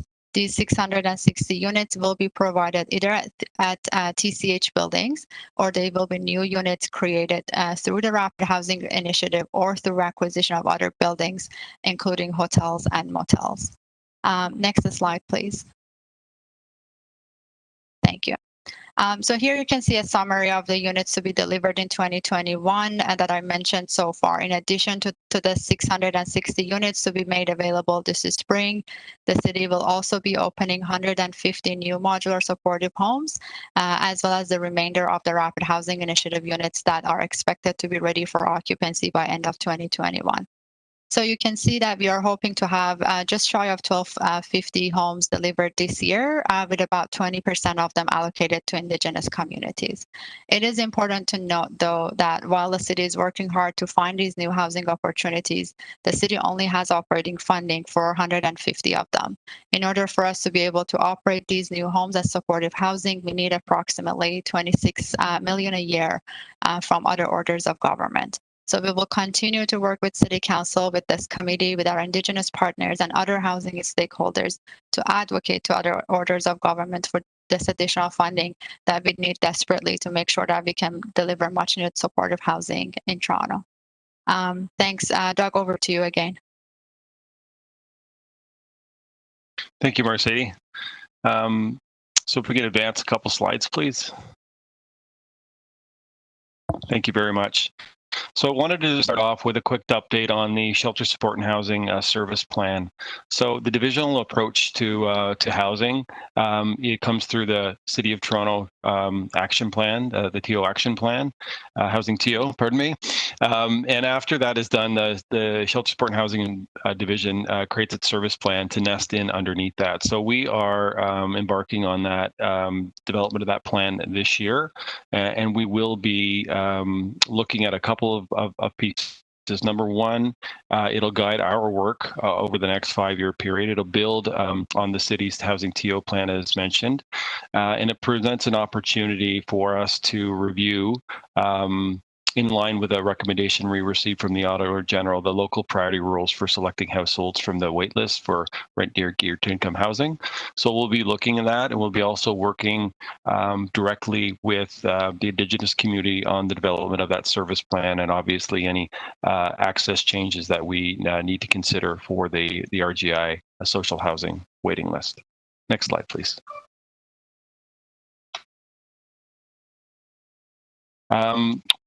Under the National Housing Strategy, the Canada-Ontario Housing Benefit has been rolled out in partnership with the province of Ontario and service managers.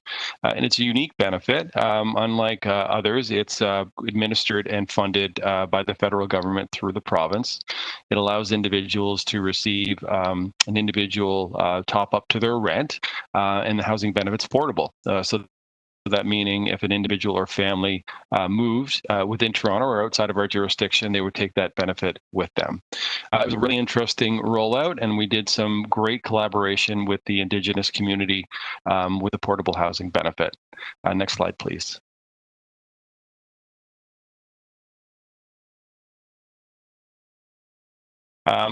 We set aside a target of 20% in collaboration with TCAB members. We engaged early on the agency design. We provided flexibility for Indigenous recipients to remain Indigenous housing provider waiting list, and we transferred a lot of the decision making to the TCAB regarding eligibility and the priority subpopulations. So again, I think this was maybe one of the first programs that we had the opportunity to work on the outset with an Indigenous-led, Indigenous-specific engagement plan and rollout. Clearly, there were some bumps along the road and some lessons learned, but I think the process was extremely collaborative and successful. Next slide, please. Building on that, we have an existing Toronto Housing Allowance program that is provides benefits to chronically homeless individuals. Again, a benefit helping get housed. This has been we've been rolling out the Toronto Housing Allowance program for some years, and we'll be reviewing it with the lens of the learnings from the rollout of the Canada-Ontario Housing Benefit. So working with our Indigenous partners to expand some of the priority groups, and likewise consider how we can allow the Indigenous community some self-determination on how those benefits are allocated to whom and when. Next slide, please. And finally, the last update, due to COVID, the city has moved in a number of areas very rapidly to ensure the health and safety of residents. And one of those areas within shelter support and housing was using all efforts to create more physical separation within the shelter system to keep homeless individuals as safe as possible. Obviously, with the creation of new space is one outcome, but creating permanent housing solutions is another. And so we were able to quickly mobilize with our partners at Toronto Community Housing Corporation, a rapid rehousing initiative that we launched early in the pandemic. We were able to target hard to rent units within TCHC to qualifying individuals through the coordinated access process in the shelter system, provide them supports and furnishings to move into permanent rent geared to income housing. We've currently successfully transitioned between the Rapid Rehousing Program, our Toronto Housing Allowance Program, and the priority categories off the rent geared to income housing list, over 3,000 individuals from the shelter system into permanent housing since the onset of the pandemic. Next slide, please. I missed one thing. If I just go back one slide, please. Just to say, and I think Mercedes mentioned this. So the phase 1 of the program concluded at the end of 2020 on the rapid rehousing. We have initiated phase 2 with 150 units dedicated in phase 2 beginning January 1st, and targeted potential 300 additional units subject to some additional funding for support services that we're requesting from the provincial government. Next slide, please. And one more. Thank you. So for the in-year, what success looks like for 2021. Again, commitment from the provincial governments for operating funding. There are no long-term solutions without long-term funding. And while some one-time money has been extremely helpful to support the city in a number of areas, for supportive housing, the money needs to be there long term, and we're pushing actively at all levels to secure funding moving forward. Again, we're hoping to create up over 1,200 new affordable and supportive housing units to help those people exit homelessness, including approximately 250 units that'll be allocated directly for the Indigenous community. Next slide, please. And finally, the 2-year goal is to create 3,000 units of permanent housing, including 2,000 that are supportive to transition people from chronic homelessness into permanent housing and to keep them there.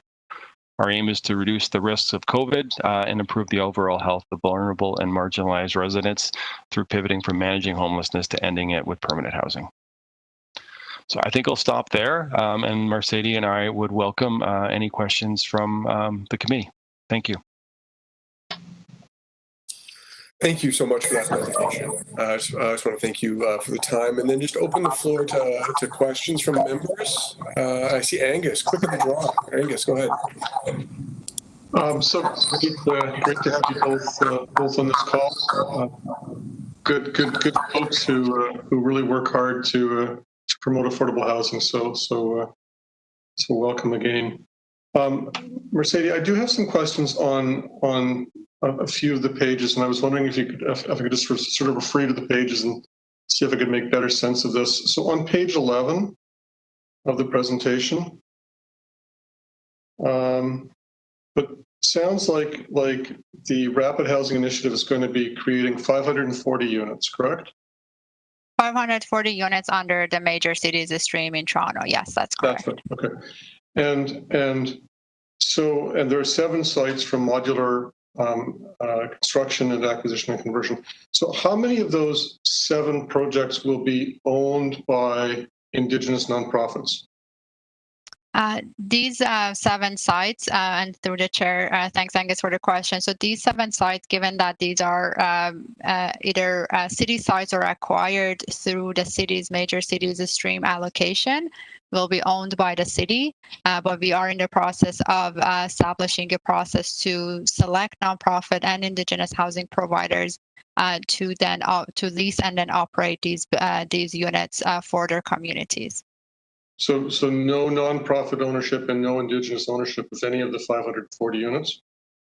Not under the major cities stream, but as I mentioned, under the project stream, that's the stream that we actually worked with Indigenous organizations and nonprofit partners to put forward projects that they want to acquire or they already have under their ownership and want to either build or convert. So those will be under the ownership of those organizations. So dumb question, but I've seen some of the announcements of city stream projects in other provinces and other cities, and I know that under the city stream process, there's no requirement for cities to own the units, and there were lots of projects under the city stream program where nonprofits got selected by the city as part of the city stream, and they were actually able to own and operate. And so I was wondering what the rationale was, if you could, you might not be able to speak to it, but what the rationale was for the city to decide that that all 540 of the units and all 7 of the sites would be owned by the city rather than having ownership vested in a nonprofit and or an Indigenous organization. Through the chair, I'll try to answer that question. My understanding is that based on the structure of the federal program, the city will be responsible for the ownership and for management of the buildings for at least 20 years. However, we have been, again, as part of the program structure, we have been allowed to have nonprofit or third-party intermediaries to operate and lease the properties. So some of it was directed by or as part of the program structure by federal government, and some of it was the city's decision. And again, I want to highlight that some of these 7 sites are already owned by the city. Not all of them are new purchases. Yeah, I mean, I've just got 2 more quick questions and comments, but I'll repeat that I've seen announcements of city stream projects in other provinces, for instance, where they were clearly being developed by and owned by nonprofits. So I'm surprised to hear that there's a federal requirement for the city of Toronto to own and operate, or to own at least, all of the affordable housing. But whatever, it is what it is. I just want to throw it out there. It's really it's great that there's going to be 20% of the units allocated to Indigenous communities. But honestly, I mean, you've heard it before. The opportunity to operate a site on the city's behalf is not something that advances the economic independence of the Indigenous community, and frankly, just shifts all of the grief and unhappiness of management onto the nonprofits and the Indigenous community without any of the economic benefits that flow from ownership. So just throw that out there. And through the chairs, and sorry to interrupt, but just wanted to first clarify that what I mentioned about the CMHC structure, the program structure, is about the city's responsibility toward the units and the buildings created under the major cities stream. So just wanted to clarify that, and also again, I just want to say that you're raising a very good point, and we're happy to take you back to our Indigenous housing partners table that we have to work through some of the approaches that we can come up with within that structure to make sure that we can have a successful partnership with your organization and other organizations within the Indigenous community in the rollout of these units. We're in very early stages, and there's still room for more collaboration to figure out that process. Okay, I appreciate that. So just one more quick question, if I may. It's just trying to put together. Get it in there quick, because Steve's had his hand up for a little while. Sorry, one more quick question. I can't figure out the numbers. So there's 540 units that's referenced on page 11, and then if you turn to page 14, where are those 540 units? Like how do they relate to the numbers on that page? The 150, the 510, and so on. Yeah, I'm happy to clarify through the chair. So 127 of them are basically included in the 510 units that we are planning to bring online within the 8 to 12 weeks timeline, and the rest of them are basically the last row, 438, which is the remainder of the units that will be made available by the end of the year. So they're kind of divided between different rows based on when they will become available online. Okay, thank you very much. Thanks for your patience. Thank you, Angus. Okay, yeah, Steve's been waiting very patiently. Go ahead, Steve. Thank you, Mercedes. Thanks for your presentation. Well, with Doug. It's good to see you again, even though it's virtually. So, anyways, what really struck me odd was, these modular sites, these 7 modular sites. I think we made very clear in the shelter recovery planning that no one from the Indigenous community wants to operate any of these modular sites that the city is proposing. And it seems solely the idea of officials from the city and others. And I'm wondering if it would have been a better investment and give Indigenous community more control if we just took 20% off the top of the $203.3 million and just give that to the Indigenous community to administer ourselves and make our own decisions for ourselves, rather than having the housing secretariat make decisions on our behalf. I'm not interested in operating a modular site with 100 formerly homeless people in one spot. That's a recipe for disaster. I'm just disappointed that it's unfolding the way it is. We haven't had a meeting with Abby since last year, maybe this year. But anyway, also disappointed that Abby's not here today. It speaks volumes. I'm just hoping that we can be more collaborative in the future instead of being. It feels very much like this presentation was telling us how it's unfolding without us necessarily having a active conversation and being involved in the decision making and how these resources are being unfolded. We're 1 year into this 10-year housing plan, and so far the actions for Indigenous housing has been rather small, with the exception of the subsidies that have been delivered. But even with the subsidies, for instance, for the COB, the Canada-Ontario Housing Benefit, it started late, and then it was shut early for the Indigenous stream, and then it reopened again.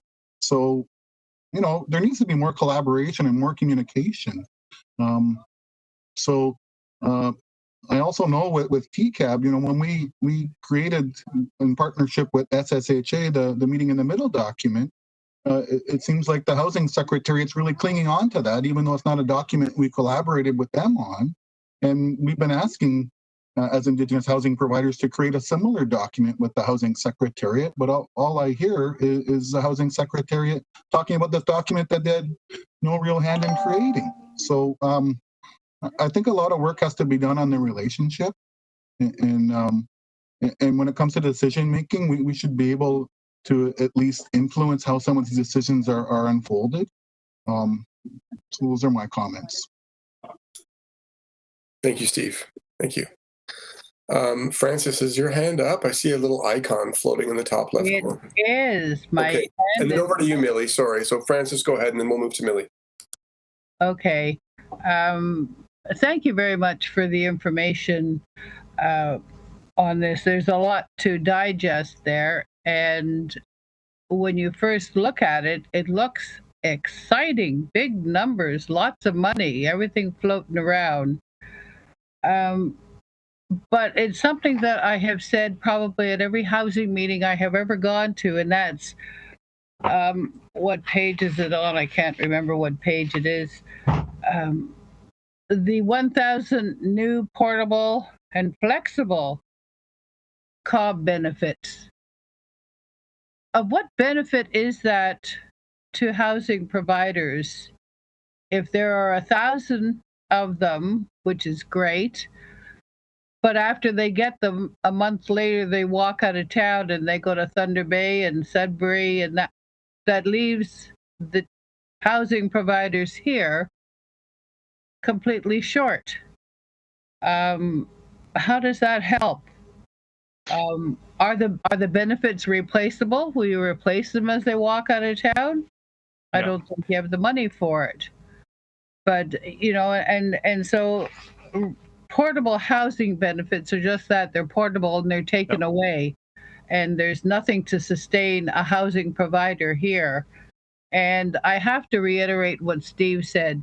I'm disappointed that Abby is not here as well. This is the second time that she's been invited and hasn't shown up. And she should be here to answer the questions, and actually to hear the questions and to answer them.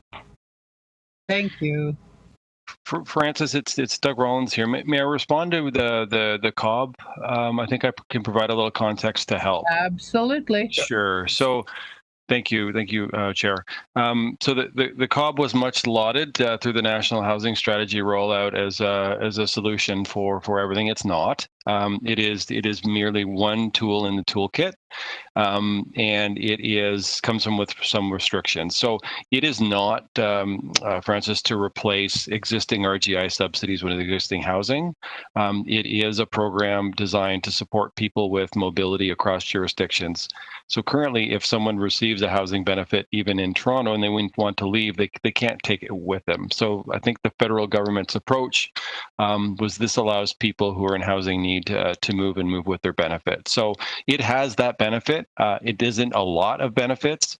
Most of the money that we have will be for sustaining more, and we'll have a very limited number going through. But again, as a tool, it is effective for certain people. It doesn't, to your point, it would come with some significant disadvantages if that was applied to housing providers providing specific housing for individuals, because you're right. The service provided at your sites, Nishnawbe Homes, comes with a whole bunch of supports and robust experience to help people where they are. And we need those subsidies to remain there. So to your point, they can't leave, and what's that leave you with? So I hope that provides a bit of context, but happy to discuss it a bit more. Sure it does, Doug, but we don't have supports. Yep. We don't have RGI. I have, what do I have? About 60 RGIs out of 250. So that leaves me with a huge portion of my portfolio holding the bag. And so when they apply for a COLE and they get one, and then it all of a sudden gets on the bus and goes to Sudbury, what does that do to the housing provider? It leaves them short. So it's of absolutely no benefit to me whatsoever. And we don't have supportive housing. We have no RGIs. The best we can do is we're 80% of market rent, which is, again, not very comforting. Yeah, and I think you've really hit on the need that I think we're finding across the housing continuum, that support piece when we see the increasing needs of people who are absolutely homeless, but even those that are housed, to maintain their housing stability and to support groups that are working with them. We do need to advocate for additional health, in many instances, support funding from the provincial government to help all of our efforts. And clearly I'm hearing that from you today. And with that said, this is not the kind of a benefit that you want to stand on and wave your flag, because it really doesn't support us. No, I guess that's true, Francis. But it is helping some households with their affordability and people who didn't have that support before. So let's not pretend it's the be all and the end all. But to my earliest point, it's just one tool in the toolkit, and we really need to make sure we have as many tools as we can, and that we're using them as appropriately as possible. Kind of an Allen key. Fair enough. Thank you both. Okay, Millie, and then I believe Angus may have had another point. So Millie, over to you. Miigwech. I see that Indigenous organizations have been engaged in the reports. I did not see, and correct me if I'm wrong, that the houseless community themselves are engaged as to their housing needs. So I please let me know if I've missed out on any information regarding collaborating, consulting with the houseless people themselves, especially Indigenous, who might have some solutions that resonate with them, you know, in a cultural-based way, right, as to what housing looks like to them. So please let me know if there's been any consultation with houseless people themselves as to what housing looks like to them. Thank you for the question, and I'll start. So from the Shelter Support and Housing Administration perspective, we are launching on our development of our service plan this year. That will help guide the investments we make for the next 5-year period moving forward with the support of council. We have a subcommittee of our steering group working with a subcommittee with TCAB, working specifically on the service plan. We also will be rolling out, as part of that development, a broad community stakeholder user process to make sure that we're hearing from the actual people who need and desire the services, and that will clearly have an Indigenous element guided by that subcommittee at TCAP. And what I can add also is that as part of developing the Housing TO 2020-2030 action plan, which is the underlying or overarching strategy for everything that the city is doing, we also engaged with a number of Indigenous organizations, but also got help from Indigenous organizations to do their own consultations with their own communities, some of them including those experiencing homelessness, but also through Indigenous organizations who were able to do a better outreach to Indigenous peoples and residents across the city. So I'm happy also to share some of the results of those specific engagement with Indigenous residents with the committee as well. Thank you. Angus, is your point still relevant? Over to you, please. I just wanted to throw two more things out for your consideration. One was you may have seen recently that like just in the last week that the federal government made a big announcement touting their program to replace subsidies for operating agreements that have expired. Did you see that? Anyway, I did. Yeah, I did. Yeah, so it's a great program, right? So in Ontario, what the feds have done is they've said that any group that's got an operating agreement which expired before 1999 is eligible for funding. And I would given that most of the programs were 35-year operating agreements or even 30-year operating agreements, I don't know, I wish there was somebody from the feds on this call because, a program that says you're eligible for this if your program expired back in 1999 is a program which will be of no value to anybody in Ontario. Yeah, Angus, so I think I have a bit of context there, and I'll preface this by it's what I understand. So I don't work for the feds. No, I know. But I understand with the National Housing Strategy, they did come up with some funding, and we are seeing it the city through COCHI, and so there was a stream of funding for federally funded co-op housing providers, and some of those expired agreements before that agreement came in place. So this is 1 year funding from the feds to rectify an issue that I think has been longstanding with the co-op sector, federally administered co-ops, which the Agency for Cooperative Housing, I understand, will try to address in next year's budget. So it is a bit of a stopgap and a one-off to support federal co-ops. That's my understanding. Again, that's out of the purview of the City of Toronto. No, I totally get it. I just thought you might be in discussions with the feds and pass it on. But on a related note, Angus, we the City of Toronto was a leader within Ontario coming out with a new operating model through our community housing renewal partnership with expiring federal nonprofit housing providers. And to let you and the committee know, we are actively engaged also with the ministry at this time on what service agreements will look like once the mortgages have expired for the balance of the social housing portfolios.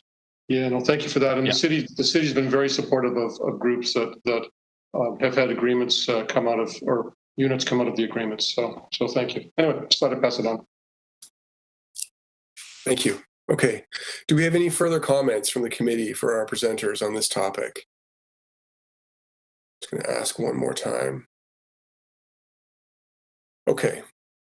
All right. So I'd just like to say, I always save my comments for the end. I mean, I think that we've heard in a variety of different ways that there's certainly hope among our agencies that the city will be a little bit more proactive to support Indigenous ownership over housing, over properties. I mean, I think that we have known for a long time that, service sovereignty and self-determination of communities working together with providers is greatly enhanced through ownership. We've certainly seen this at Native Child and Family Services of Toronto. Many other agencies would echo that. I think this pandemic has brought a lot of challenges, but it's also brought a lot of opportunity. It's brought a lot of funding. It's brought a lot of opportunities for us to circumvent long-standing patterns of relationship and change them in ways that achieve better outcomes. I, for one, would really like to see more leadership from the Affordable Housing Secretariat in this area in terms of supporting Indigenous housing providers to own and operate buildings in ways that create sustainable opportunities for community members. We've also heard some comments about modular housing and how they don't suit many providers, and quite frankly, they don't suit large demographics of the community. We work with families. There's no family that's going to fit in any of these modular housing units, right? So I think that there is a need for Abby to come to make some time to demonstrate that she can make some time to be able to articulate that this conversation is important to her. And I guess I would just ask, as co-chair on my very last meeting of this committee, if that message could be brought back to her with respect and diplomacy. We value everything that she brings to the conversation. She has certainly shown interest, but I do believe collectively that we can move this forward in more transformative ways. And look forward to being a part of that conversation. So I do want to thank you both for taking time this afternoon to present with us and to share that information. I think it was greatly appreciated. So I just want to ask, Andrea, I was going to ask for final speakers, and I do see your hand, so please, over to you. Thank you. And I appreciate the comments about houselessness, because all the degrees in the world does not give us the dollars to purchase our homes. And so around the table, how many have your degrees and how many have your housing in place? And I think that's really critical. I'm just looking at a note here from a community member, and who talks about growing up in the city, and that knowing very clearly that that having lived in these places all of his life, that he's saying we deserve better, and to give us homes and condos. And the question that's being posed to me is that the city did give dollars to Daniel's Spectrum initiative to dedicate 34 affordable housing units to some Indigenous community entity. And so my question is, so who is that entity? And I think we're going to be transparent. It's really critical, because I was just really happy to hear that the city extended that ability to have those who are within the parks, as well as within on the street, that we know that the hotels are going to be extended at least till December of this year. And so it is modular homes. I need to be really clear. Modular buildings do not work on the community. I come from a community who have asinine ideas, and they're still sitting there empty. And it becomes really difficult, but somebody's always thinking for us, for about us, without us. And I think that's what I'm hearing right around the table. And so when it comes to houselessness, it's really critical. And I agree that we need to look at some avenue of involving the individuals around the table, because we all have team members that work for us. All of them can't even afford. Some of them, have to live in some family shelters. And so it's really important that we owe it collectively to the team that who selected to come work with us. Thank you, Yonko, there, Jeff, for allowing me to have a comment here. Yeah. Distinguished Andrea, thank you. I'll ask one last time if we have any further speakers on this item. Tracy. I just want to add that, without stable housing, and I've seen it happen in my own family. My cousins didn't complete high school, and that's in Toronto. And, many of my cousins, their parents, they didn't complete high school. So housing is really connected to education. It's connected to employment. It's connected to, good health.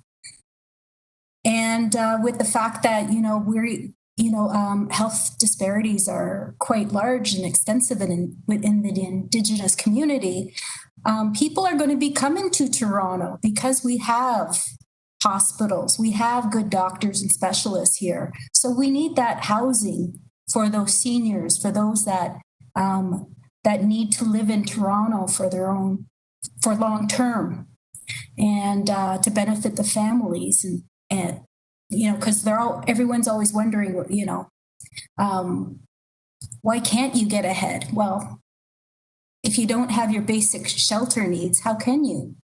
I just want to add that. Sorry. Oh, apologies necessary. Thank you. Those are very valid points. One last comment, please, Jeff.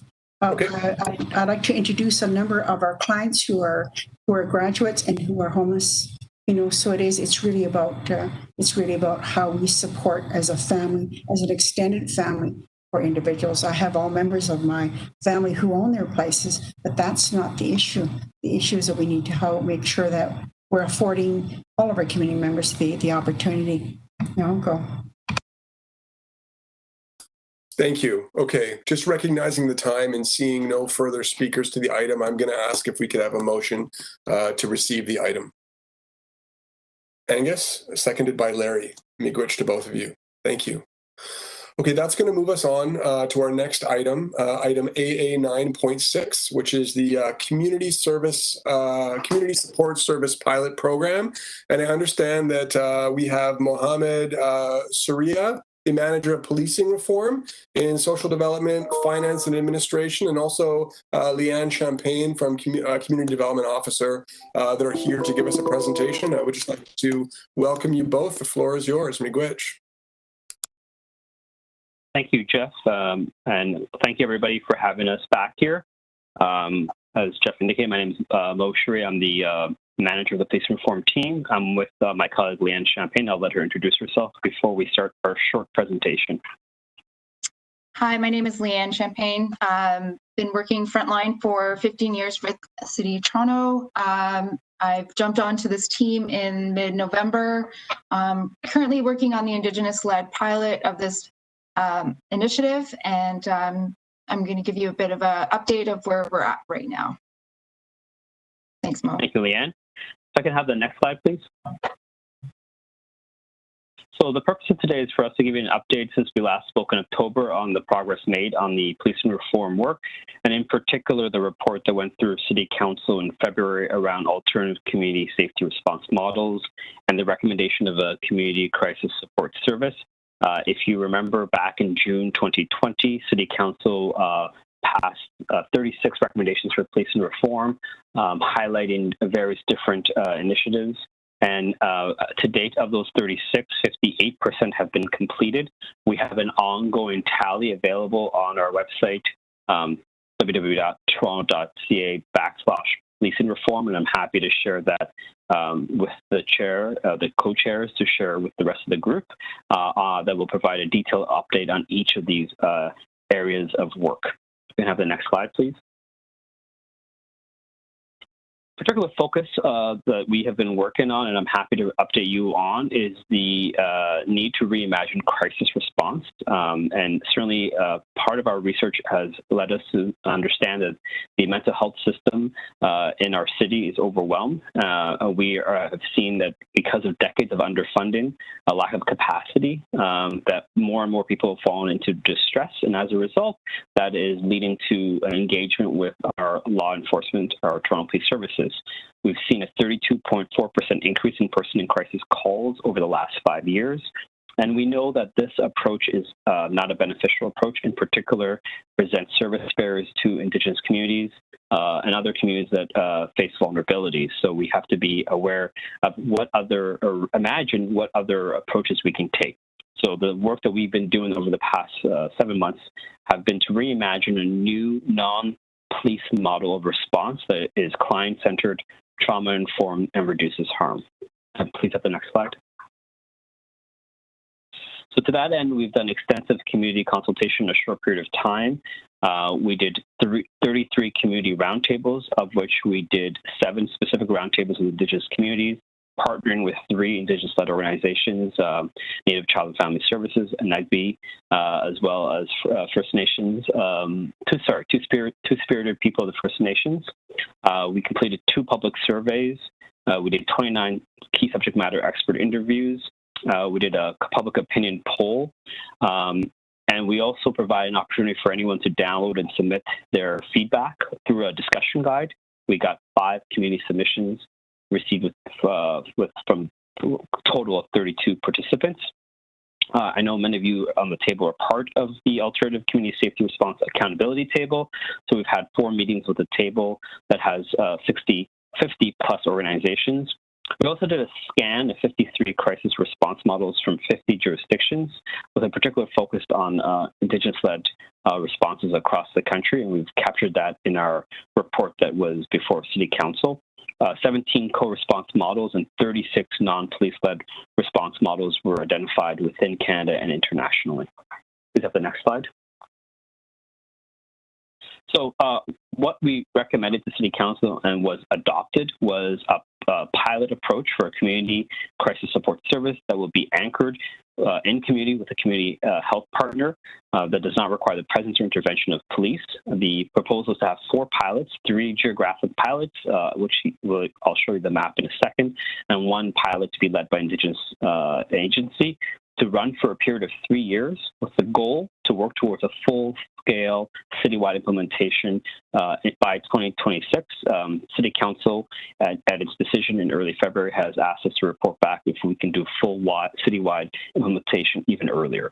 The key features of the service will be a mobile crisis support team that will be a multidisciplinary team that could include community nurses, crisis and harm reduction workers, people with lived experience, case managers, and elders. As necessary, this can be changed and adapted for the purpose of the Indigenous-led pilot. The mobile crisis support teams will respond to non-emergency crisis calls that involve person in crisis, wellness checks, and other calls to be determined. A key component of the new service will also be multiple access points, a no wrong door. Calls will come through 911, but we're also going to look into an alternative crisis line like 211. The goal is to make it available 24/7. The service will be community-based, grounded in anti-racism and anti-oppression, and we will be looking to have Indigenous-led and Black-led anchor partners as a preference. And last but not least, responding to crisis calls and responding to the need is critical, but we know that there is a key solution that need to happen upstream, and this is the need for community investment to enable communities to support crisis prevention and post-crisis intervention, like the need for crisis beds. So this is a role for the city to play, but certainly this is not the only role for us. There is a need to engage other partners, like the provincial and federal partners. So there's a role for the city to do intergovernmental advocacy to push for greater investment in our mental health and treatment system. As identified, the city is perhaps eligible for up to $300 million in a recent report identified by the Mental Health Commission in terms of the needs for mental health and supportive funding, and that is the need that we need to advocate for from other levels of government. Have the next slide. Oh, there you go. So we wanted to walk you through how the crisis response service could look like. Right now, the proposal is to have the city as the backbone support to help lead the intergovernmental advocacy, to do the public education awareness campaign, to identify and to provide supports for community investments. We will have a common access and intake partner that will dispatch the calls to the appropriate team. As I mentioned, we hope to have an anchor partner who delivers the service, one for each area, the 3 areas, and then 1 Indigenous-led partner who will preferably be anchored in the community and will be able to oversee the mobile crisis teams. The teams will likely be composed of multidisciplinary members, including at minimum 2 crisis workers who will respond to calls together to ensure mutual safety. Additional team members that will be funded could also include a case manager to help provide referrals to other services, holistic and culturally specific mental health experts, and other population-specific needs, such as outreach workers, to try and enable a greater response to service calls. In terms of governance, we're going to establish a pilot oversight committee to help shape and guide the pilot implementation throughout. And my colleague Leanne will speak a bit more about our Indigenous advisory circle. And last but not least, a key component will be evaluation, ensuring that there'll be a third party involved to lead the evaluation of our pilot and to identify what key outcomes we are accomplishing. The next slide, please. So I'll stop here and I'll let my colleague Leanne talk about, we only have 2 slides left, but where the proposed pilot geography is and what our key next steps are, including specifically further engagement with Indigenous communities. Thanks, Mo. So 4 pilots of the new Community Crisis Support Service will begin in 2022. 3 of the geographic focused on the city's northwest, overlapping the police divisions of 23 and 31 division, the city's northeast, overlapping with police divisions 42 and 43, and the city's downtown east, overlapping police division 51.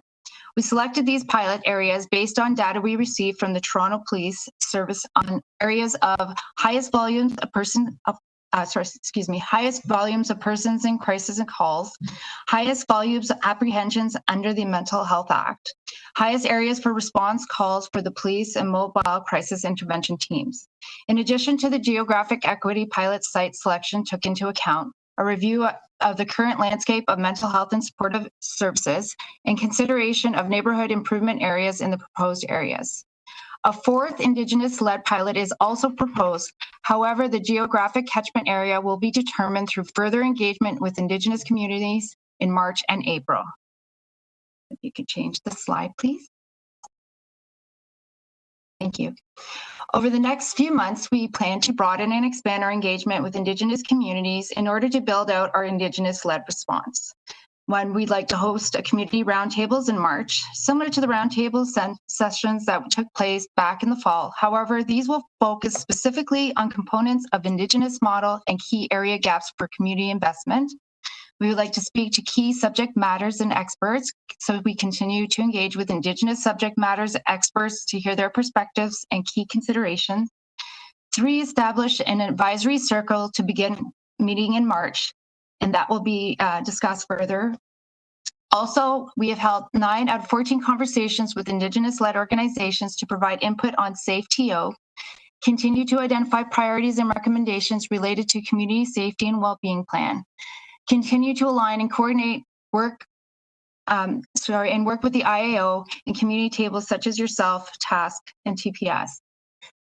This final slide lays out next steps and our path forward should Council adopt this direction, we will continue our community engagement specifically with Indigenous communities to develop the Indigenous-led pilot.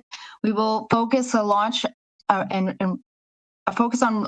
a request of expression of interest to secure our community health partners for the pilots.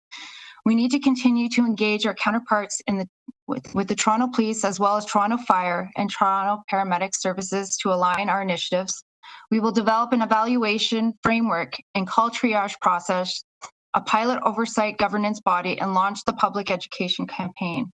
And finally, we will continue to engage with provincial and federal partners to highlight the need for increased investment into the community-based mental health and support services to ensure there is a robust system of support for residents and the new service they'll be relying on. Miigwech.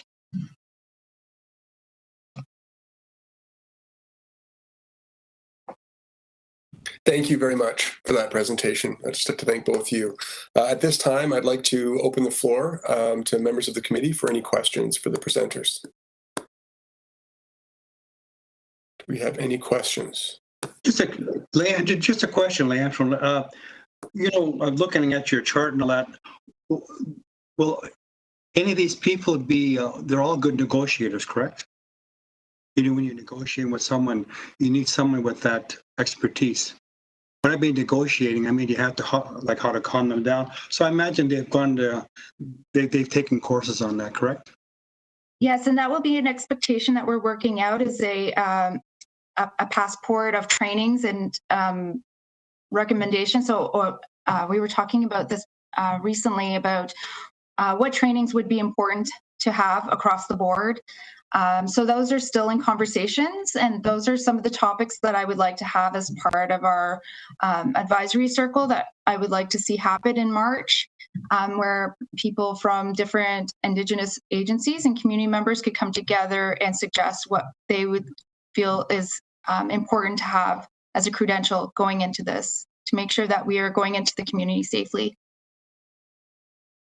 100%. And Larry, I'd say that, there are a number of organizations that are working on models like this that have developed, culturally based models for de-escalation. We have crisis clinicians that already do this work at Native Child, as does Anishinaabe Health. So there's very good local Indigenous models to do this work in a good way. And culturally grounded de-escalation is, of course, quintessential to good practice in this area. Yeah, miigwech. Okay. Good to hear. Good to hear. Thank you. Yeah. Other comments or questions from the committee?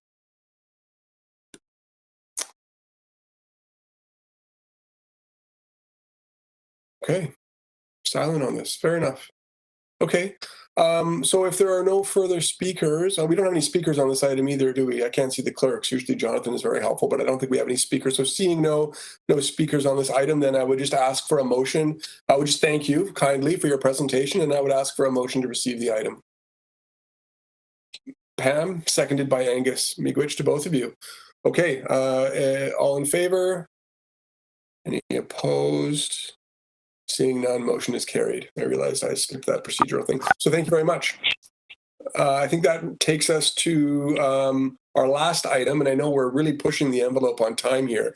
I'm hoping that folks can stick around while we finish our last item, which ironically enough was the first item, and that is the election of co-chairs for the committee. So I'm just going to pull up this script here. Francis, I don't want to speak for you, but I do want to say a couple of words for myself on behalf of and I'll be quick because I know that we're pushing time. I just want to say that I very much enjoyed the opportunity to serve as co-chair for this committee. It's been an amazing growth opportunity for me.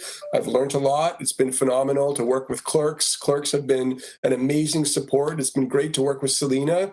At this time, I would like to step down as co-chair to make room for someone else because I do think that it's an amazing growth opportunity, and we have so many phenomenal leaders in this circle. And so I just do want to announce that I will be stepping down.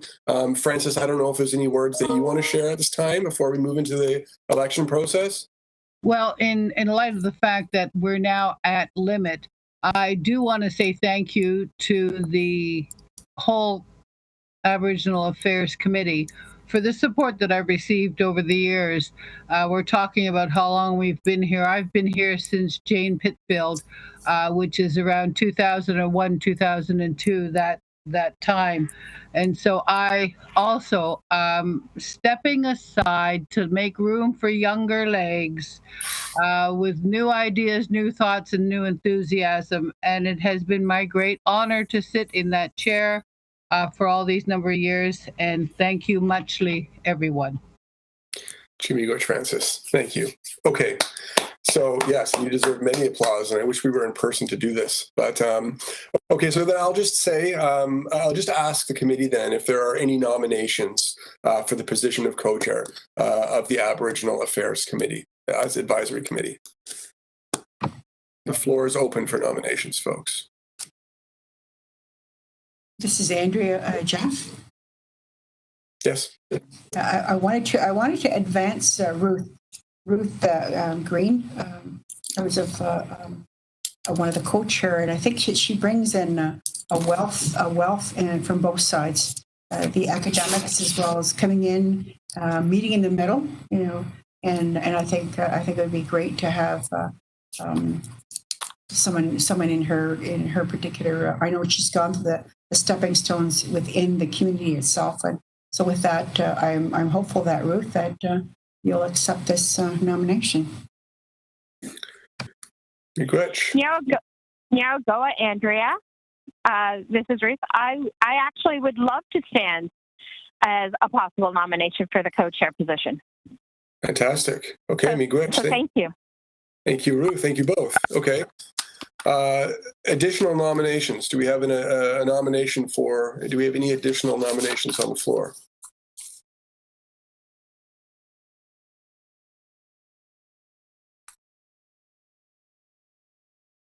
Brian.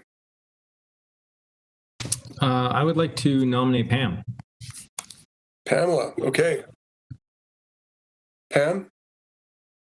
Is that a nomination that you would accept? Thanks, Brian. Yeah, I would accept that. Thank you. Okay.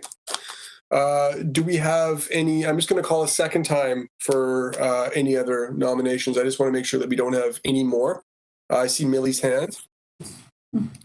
Millie? I'd like to nominate Larry Frost. Larry, is that something that you would accept or? Yes, I would accept it. I'd be honored. Thank you.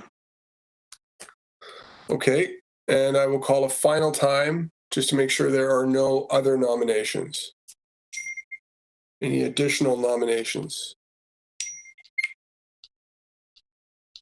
Okay. Okay, so we have 3 nominations. Being entirely new at this process and not having the clerks to support me, I'm just going to confer to a piece of paper that's next to me. So just give me 1 second. Okay. Okay, so I guess we have Ruth, Pam, and Larry. I would just like to ask if before we proceed with a balloting round, you all 3 of you now have the opportunity to address the committee. You know what, Jeff? I'm going to go back to what Francis just said. I think it's time for young people to step forward. So I'm going to decline my nomination. Thank you. It's time. Okay. Okay. Fantastic. Okay, that leaves us with two nominees then. So I think that Pam put her hand. Pam, did you have something to say? Yeah, I just wanted to make a comment. First of all, I don't know how young you guys think I am, but it's really not that young. And I definitely don't feel much younger than faces at the table. Secondary, because I just from some of my teachings and some of the approach that I carry to work, I'd like to nominate Brian for a seat as well. I want the table to have the option of balance in the seats, and so I'd like to present that option as an option for everyone's vote. The plot thickens at the AAC. Thank you, Pam. Brian, is that a nomination that you would accept? I will accept. Thank you. Okay. So that leaves us with Ruth and Pam and Brian, all phenomenal nominations for our Aboriginal Affairs Advisory Committee.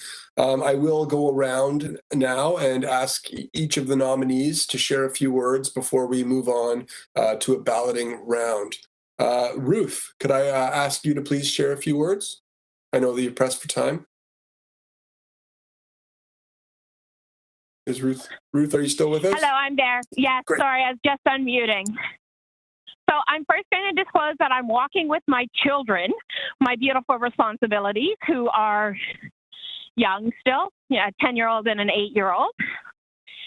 And so I'm walking with them to take them to the subway right now. As most of you know, I'm a professor in the School of Social Work at York.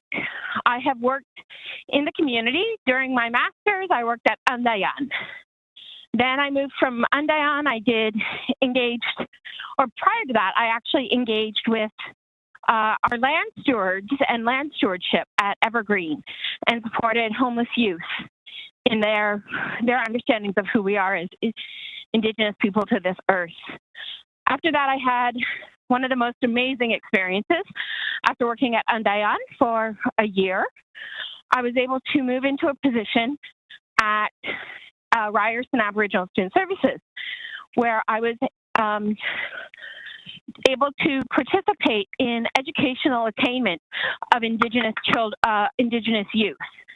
And so I really loved this position because what it did is it made it so that I engaged Indigenous community members as they were stepping forward to take care of themselves in their communities, but also struggling with the impacts of colonization, with challenges of housing and all other spaces. So I feel like as I move forward in academia, I also do come from community. I also currently am the co-chair of the Indigenous Council at York, and I've been on Community Council of Aboriginal Legal Services for over 15 years. So I feel like I do come with an investment in our community, with an understanding and engagement of who community is, but I also have a political understanding of how our society works. So thank you very much, and I'm happy to stand for a nomination. Chimigwich, Ruth, thank you very much for sharing those words, and I appreciate the challenging circumstance in which you've had to do that. So thank you. I would now like to turn things over to Pamela Hart to share a few words. Pam, you have the floor. Thank you, and thank you, Ruth, for sharing. I am currently with Native Women's Resource Centre of Toronto. I have an extensive history working in the community agencies, very much on the front line.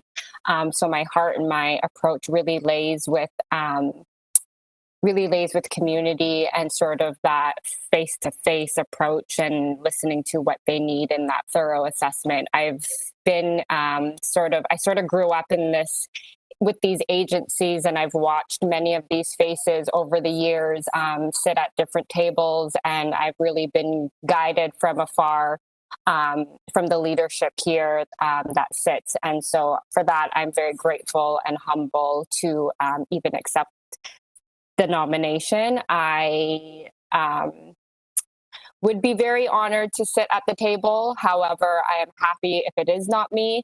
I know that the table can be heated and lively at times, but I would hope that I can carry grace and respect and love and appreciation to that chair while bringing forth, the several voices of the community, be inclusive, and as Larry would say, sort of spread unity across, city and community. And so I just thank you all for your time today. Thank you very much, Pam. Well received. Mr. Winters, the floor is now yours to share a few words with the committee. Nakamik Jeff, I've just been jotting something out. I legitimately did not anticipate this. But I do know a lot of you from various tables around the city. I'm originally from Happy Valley Goose Bay, Labrador, and I'm of Inuk and Irish Catholic Newfoundland descent. I've been in Toronto for 4 years now, half of which I've been working as the executive director of the Toronto Inuit Association. That's all I had time to write. I've had previous careers on the North Warning System, which some of the people here might know as the DEW line, or the Distant Early Warning line from the Cold War days. I was an electronics technician up there for 9 years.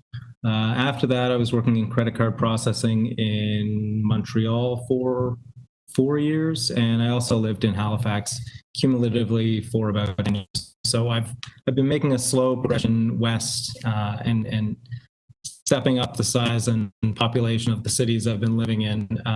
But I am honored to be at the tables that I am here. I'm forever grateful for the leadership that I get to work adjacent to and along with within this magnificent city. And I'm really impressed by the amount of work that gets done by all of these hardworking, heavy lifting Indigenous folk at these various tables. So that's all for me. Nakami, thank you. Thank you, Brian. Okay, we are now going to do something we have never done before. Mike, did you want to join in? Talk about this is a point of personal privilege. I have had the great honor of serving on this committee for 10 years, and I take that responsibility very seriously. Based on what I've heard today and previously, there's no opportunity to abstain. And as I am put on this committee, not by virtue of representing an organization or a group of Indigenous people. Indeed, I am not. I am here because I descend from people who came here by choice and colonized. I am going to choose to abstain, although there is no process of abstentions, by removing myself from the call. I'm not using this as an out because I can't choose between three great candidates for this position who I've got to see in action. I'm doing so because I think it is appropriate for me as the only non-Indigenous person not to voice my opinion in this matter, and indeed leave it up to the wonderful people that are on this committee. I would leave those saying I've had a wonderful opportunity working with Francis over 10 years as co-chair and Jeff over the last couple, and they've done a tremendous job. I trust you. You cannot make a wrong choice in this decision. And with that, I'm going to sign off and look forward to working with the next co-chairs. Goodbye. Thank you. Yeah, thank you. Okay. So we are actually going to be doing this vote by email or text because we are doing this electronically. We have dynamic municipal process in front of us. I wanted to know if it's possible for clerks to display that email address and phone number on the screen, because it will be much easier than me having to say it out several times for people to write down. So Jonathan, I'll give you a minute to work on that if that's possible. But I will just say there is two methods for us to vote. Here we go. Look how efficient the city clerks are. This is fantastic. Okay, so we have two methods before us. What I need every member of the committee to do right now is to either email or text their votes in. If you are doing it by email, please include the subject titled ballot, and in the body of your message type, I vote for 1, I vote for 2, and then sign it with your full name or follow the text instructions below. So we're going to give everyone a couple of minutes just to do that now. Miigwech. Is this going to be, do we send these things in and they'll be counted at another time? Or is it to be counted right now? I believe it's real time, but Jonathan, I don't know if you have the capacity to speak and let us know. Mr. Chair, it's Jonathan. Yes, after we receive the votes, we will count the votes and we'll go from there. Thank you. Okay, so let's please send them all in now.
I have to move my car there, Jeffrey. So I've already voted, so I've got to move my car. I'll be back. Thank you. I understand. Thank you. Thanks for letting us know.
It's very quiet, isn't it? You're a pin drop. I was just texting Jonathan to see how he's doing. We'll give them a moment. I know they've got a lot of tabulation to do. Yeah. That's why I kind of thought it might be send it in and we get notification of how it went. Well, we shouldn't have let Leighton leave. We should have just sent him down to the basement to get his ukulele. He could be serenading us right now. Exactly.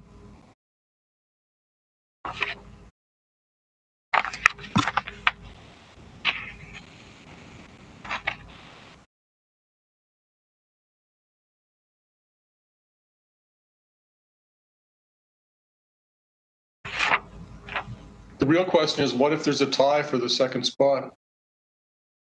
Jonathan, remind me, it's a sword fight, I think. I can't remember. A duel, I think? Yeah, we'll have to figure it out.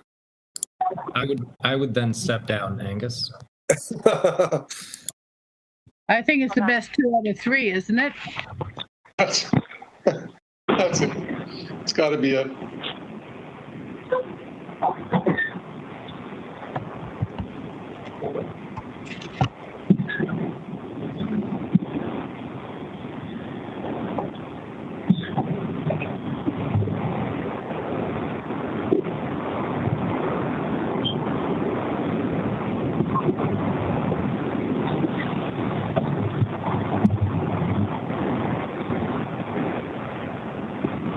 Francis. Yes. Thank you for your time on this. You did a good job all those years. Oh. Nice. Very nice. You will be missed. You will be missed. It's been a fun, 19 years? Yes, it has. You're an icon. You're an icon on that chair. No, you're old. That's what Well, I wouldn't say that. But it's time for the younger generation to step in, I think. Well, it's not always young. It could be different. No, I mean middle-aged, not young. Different. Chair, this is Sylvia. We're just telling the results. Has everyone who intends to vote voted? We do not seem to, at this point, have a ballot received from Pamela Hart. Sorry, if someone could mute, I'm hearing someone on the phone that may be on transit, please. And if we could just mute so I can hear clerks properly. How many votes? Sylvia wanted to know if Pamela Hart has voted yet. Oh, Pam, if you could you please vote? Brian and Pam. Sorry, yes. Pam votes, Brian votes, Ruth votes. Even if you are a nominee, you still have the right to vote. So please do vote. We'll just give these folks a couple of minutes to complete that. Sorry, that part of the process may not have been clear.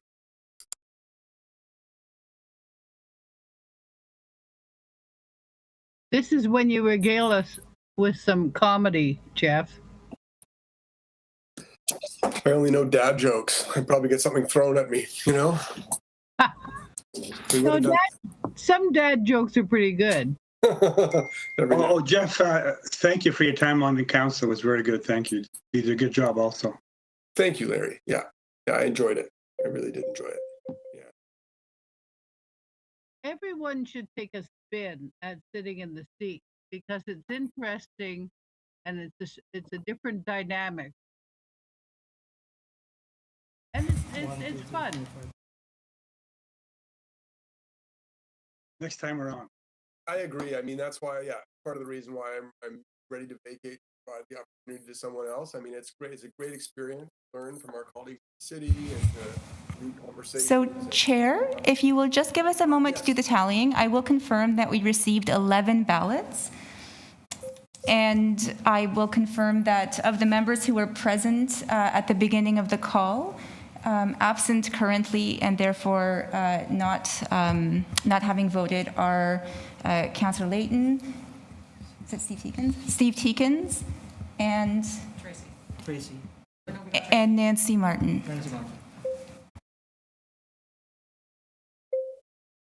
Understood. Okay. Shall we proceed with the votes we have, or what's the process here? No, I'm just confirming who we've received the votes from, just due to the fact that we're not sitting in the same space. So we received 11 ballots of 11 people present, and we are just tallying them. So give us 1 more minute, and we'll have the result for you. Miigwech, thank you. Yeah, as long as we have quorum to vote, Jeff, we're okay. Fantastic. Francis? Speaking. The other nice thing about being the chair of the committee, of course, is that, well, in your case in particular, it'll look so good in your resume. It's a joke. Yeah. It's a joke. It's a bad joke, but it's a joke. That's a good one. That's a good one. That's why I wear camouflage sometimes. So they can't see me in the bushes. That's hey, Francis, what's the term now? Is it just 1 year, 3 years? It's 2 years. 2 years as chair? Or chair or whatever? Yeah, finishing end of December. 2 years, yeah, 2 years. It's calendar years. What are you going to do with all your free time, Francis? Oh, I don't know. I might knit a car. Knit a car. I like that. Mm-hmm. A cozy for my car. Oh, there you go. There are people who eat cars, from what I understand. Oh, I might build a building with all that extra money flying around, eh? Yeah. Rapid housing money. Yeah. It's flying around so fast, that rapid housing money. Hey, Angus, yours looking good. Yours looking good next door. Starting to look really nice. Yeah. Thank you. It's just about ready. I mean, what a ridiculously long project, but it's been a long time coming. Way too long, but I think we'll have people moving in March. Maybe, how many new units are there, Angus? 24 new units. Nice. They're nice. They're attractive units. Nice community space. You know, been a worthwhile addition. I think. Wigwamin's always had nice community space. Really, building. They've had very ample, good space. Yeah, very true. You know, at Blur Spadina there at 7-Eleven, they'd be putting a building up to 35 floors. Yeah, I know. I mean, we've got concerns about shadowing because we've got a solar installation on the. Oh yeah. There you go. And let's call down that screen. Oh.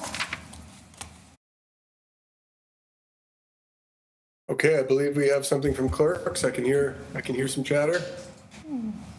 I see something very dynamic happening. Okay, great. Go ahead. Yes, chairs.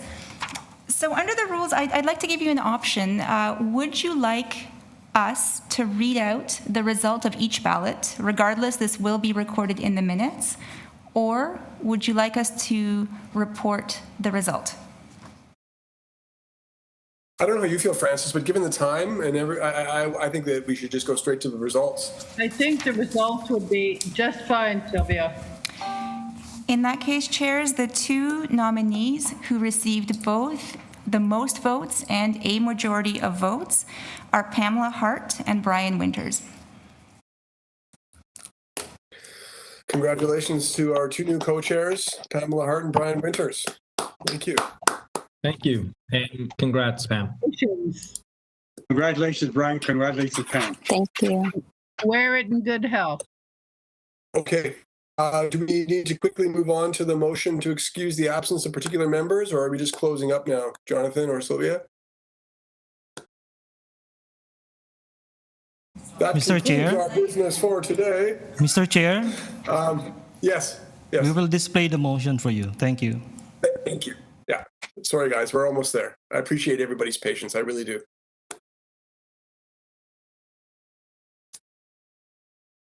I just need a motion that the Aboriginal Affairs Committee excuses the absence of Regina Hartwick, Blanche Miyawasaki, and Tanya Sank from the February 10th, 2021 Aboriginal Affairs Committee. Moved by Brian, seconded by, I can't see many fingers.